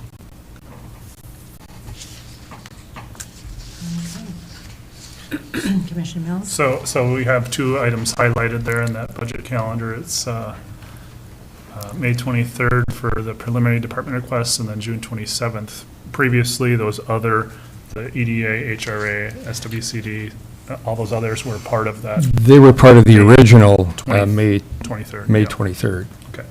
Yeah, and it pushes, some of them might be able to make it, but some it pushes them. Particularly, there are organizations that have new directors. 3 of those groups do, and so it certainly will help new hires to do a better job of budgeting. I'd make a motion to approve the revised budget calendar. Support? Any further questions or comments? All in favor? Aye. Opposed, same sign. Motion passes unanimously. Thank you. Thank you on all of that, Brady. A lot of figuring out for sure, but it's good to get a actual report this time of year. So we're going to move on to any administrator updates. Thank you, Madam Chair. I'd just like to give a few updates. First on some of our capital projects that are underway.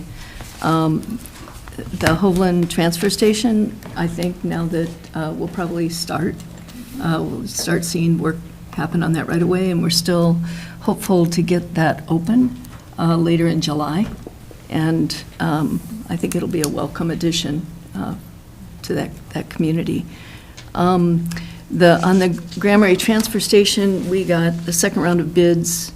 Some of them were high, so we've been putting the screws to the contractors a little bit, the contractor, Johnson Wilson, contract manager, and they have been working with people to get those back down.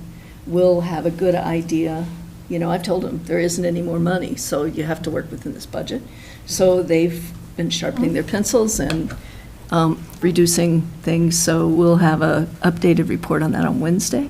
But I let them know, you gotta build this building for this amount of money, so there are things they can do and changes they're making. I can give you an example. One idea was they had a propane-powered, like, washing the trucks.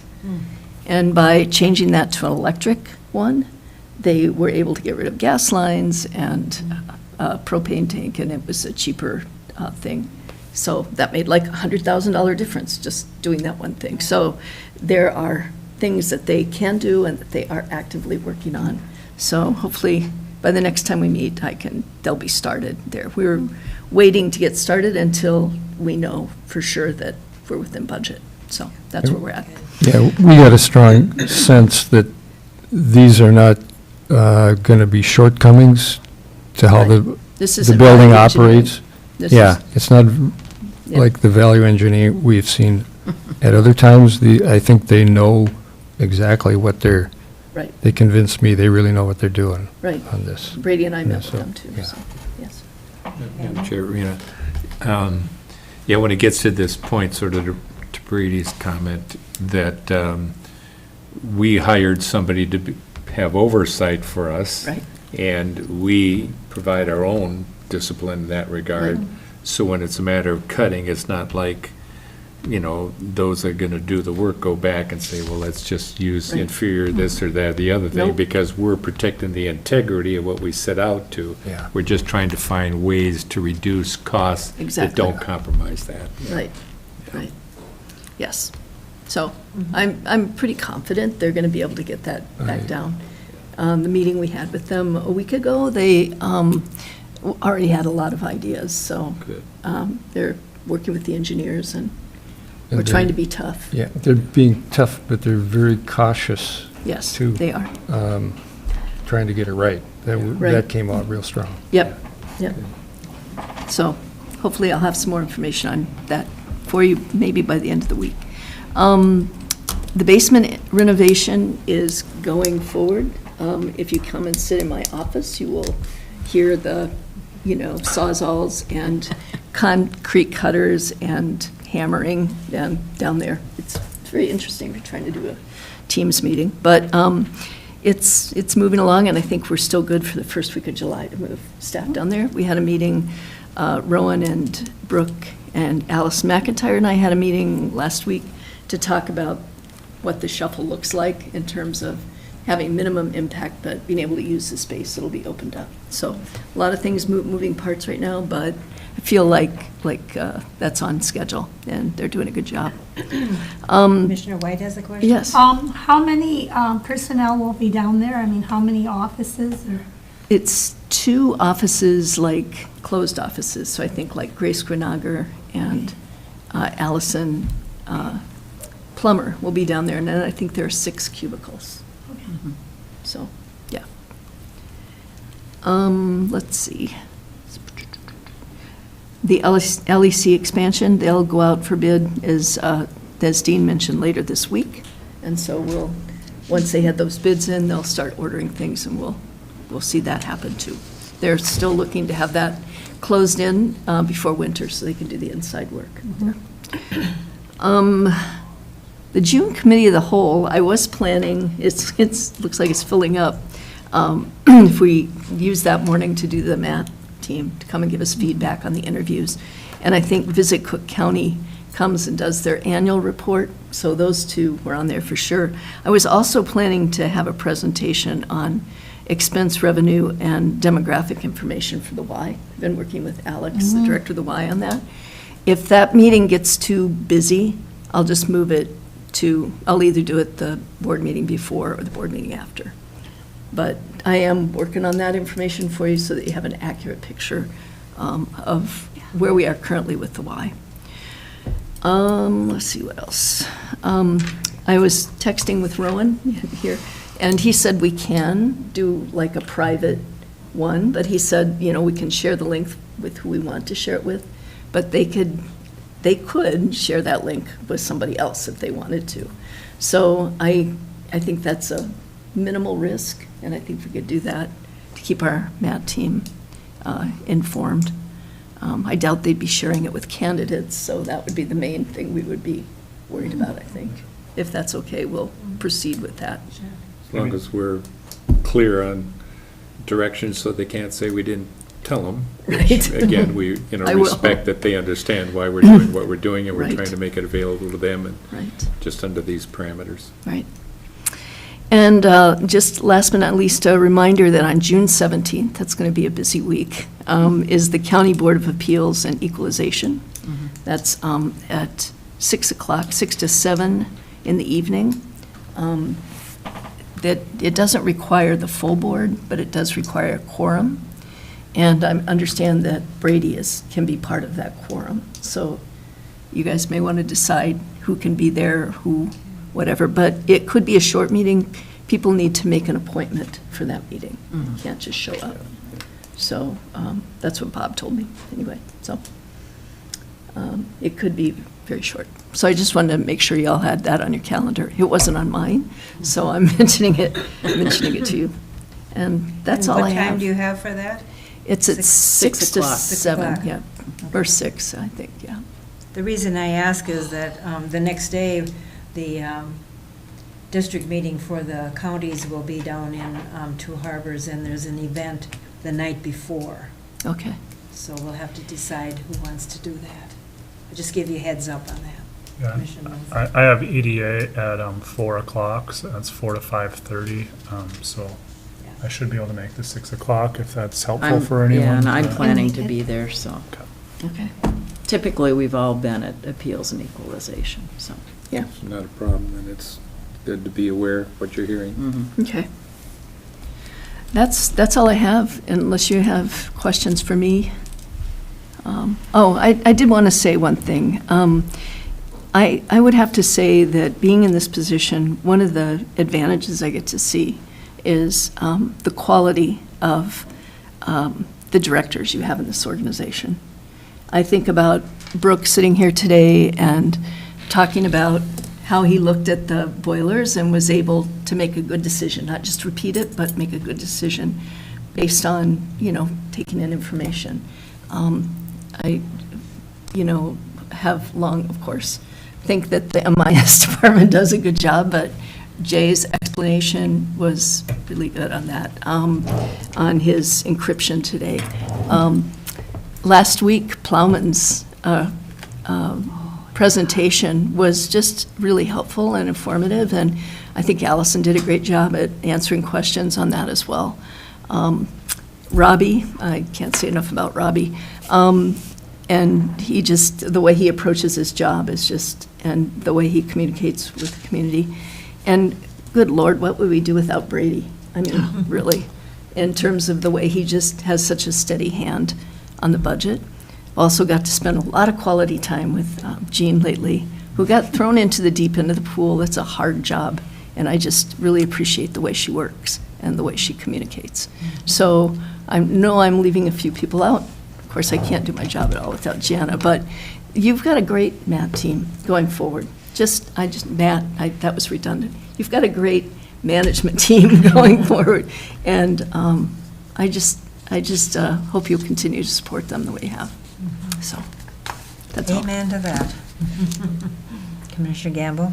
Yeah, thank you for noting that. Regarding Brady, you're spending your evenings right now writing the Auditor Treasurer Bible, so that we will have that in our possession, all the head knowledge, concise, translated to a document. No, I'm working with Rowan for a download. He's going to plug you in. Cutting edge Right. technology we might try. The chip in his That would head. be easy. So we're going to see you down at the beach plugged in, and they're going to be downloading, and you'll be eating almonds? Yeah. All right. Well, thank you. Recognizing and appreciating what people do is hugely important. And there's more, I could go on. I just think it's just, and Neva, oh my goodness. Yeah. She's just amazing, right?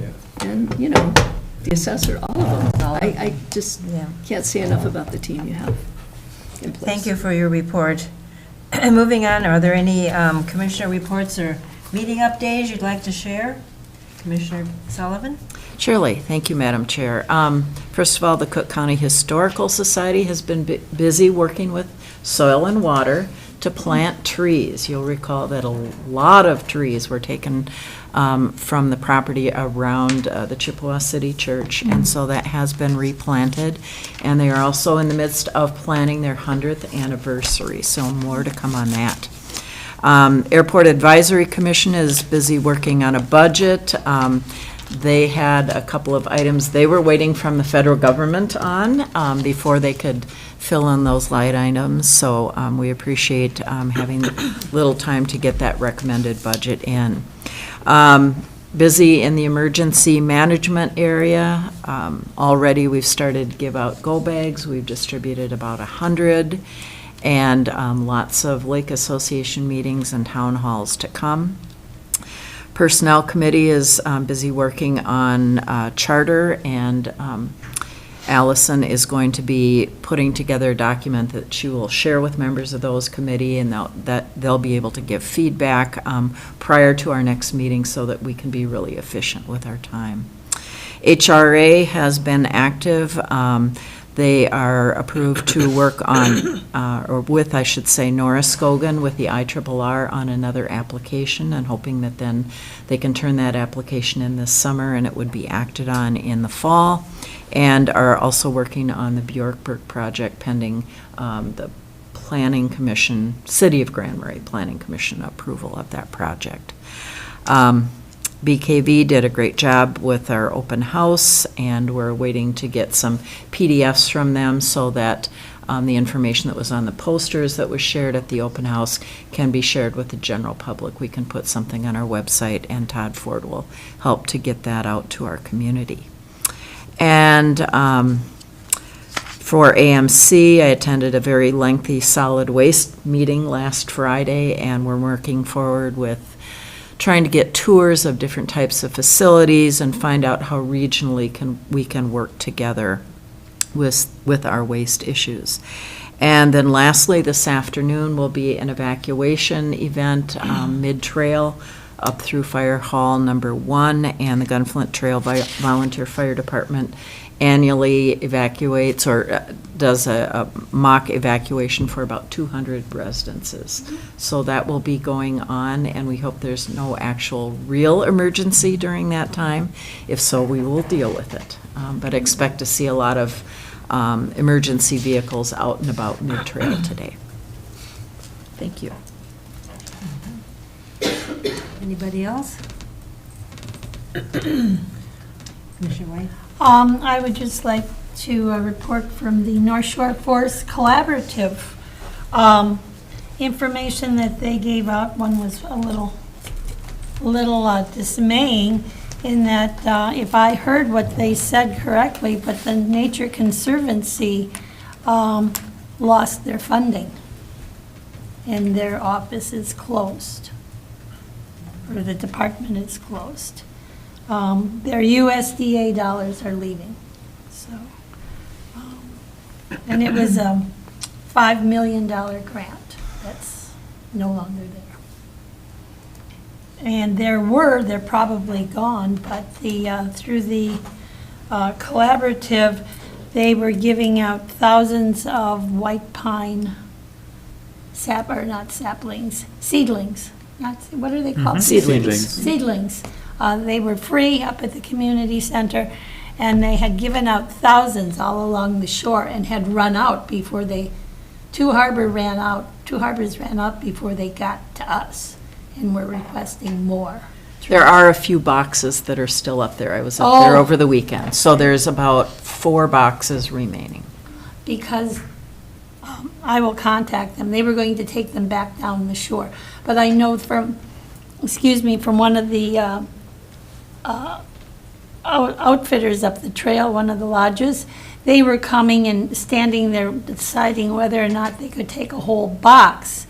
Last year they had planted 600, and they didn't want to take any away from anybody else, so they just took the partial box. So I will let them know, if they're not paying attention to this, that the seedlings are there, that come and get them.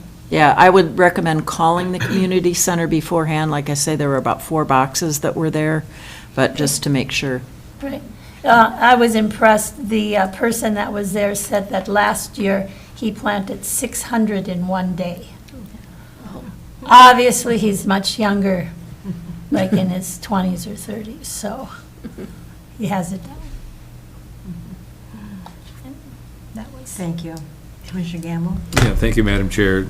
Just to note, the National Association of Counties budgeting course that will begin tomorrow. It's a 5-week course, and it'll run for five weeks, so I'm interested to see what we can learn from that course. It's, in looking at the roster of attendance, there are counties that have multiple staff and positions. So you can look and you'll see that this state, county has got a number of people, and so whatever reason they chose to pick us and allow us to participate up here where we are, again, I appreciate the opportunity. I'll share further as we go along. Last week, we had our Arrowhead Arrowhead area get together, and they're all concerned, of course, about budgeting, and then legislature going back into special session, so maybe we'll hear more at the district meeting, some updates on that. But it was a lengthy discussion about being able to pivot and, be aware, as we all are, to how we're going to deal with some vast cuttings, perhaps. And then NACO Health Committee will meet next Wednesday. Other than that, Commissioner Mills? Yeah, and the only update I would have, I shouldn't say the biggest update I want to share is at our last meeting, I had mentioned that we had a finalist for the EDA's TAC Harbor strategic planning, and I can now share that firm is Stantec, who has also worked on in Oak Park Heights, if you're familiar with that area and the process they've gone through. Gentleman came out of retirement to work on this project specifically because of the unique nature and just the potential scope of it.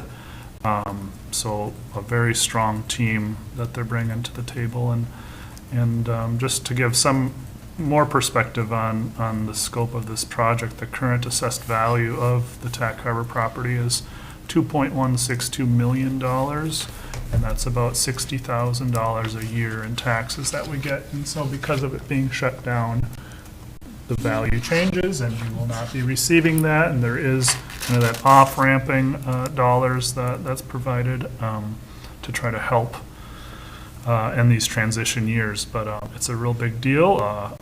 In my opinion, it's a huge opportunity for our community. We'll just see where things go.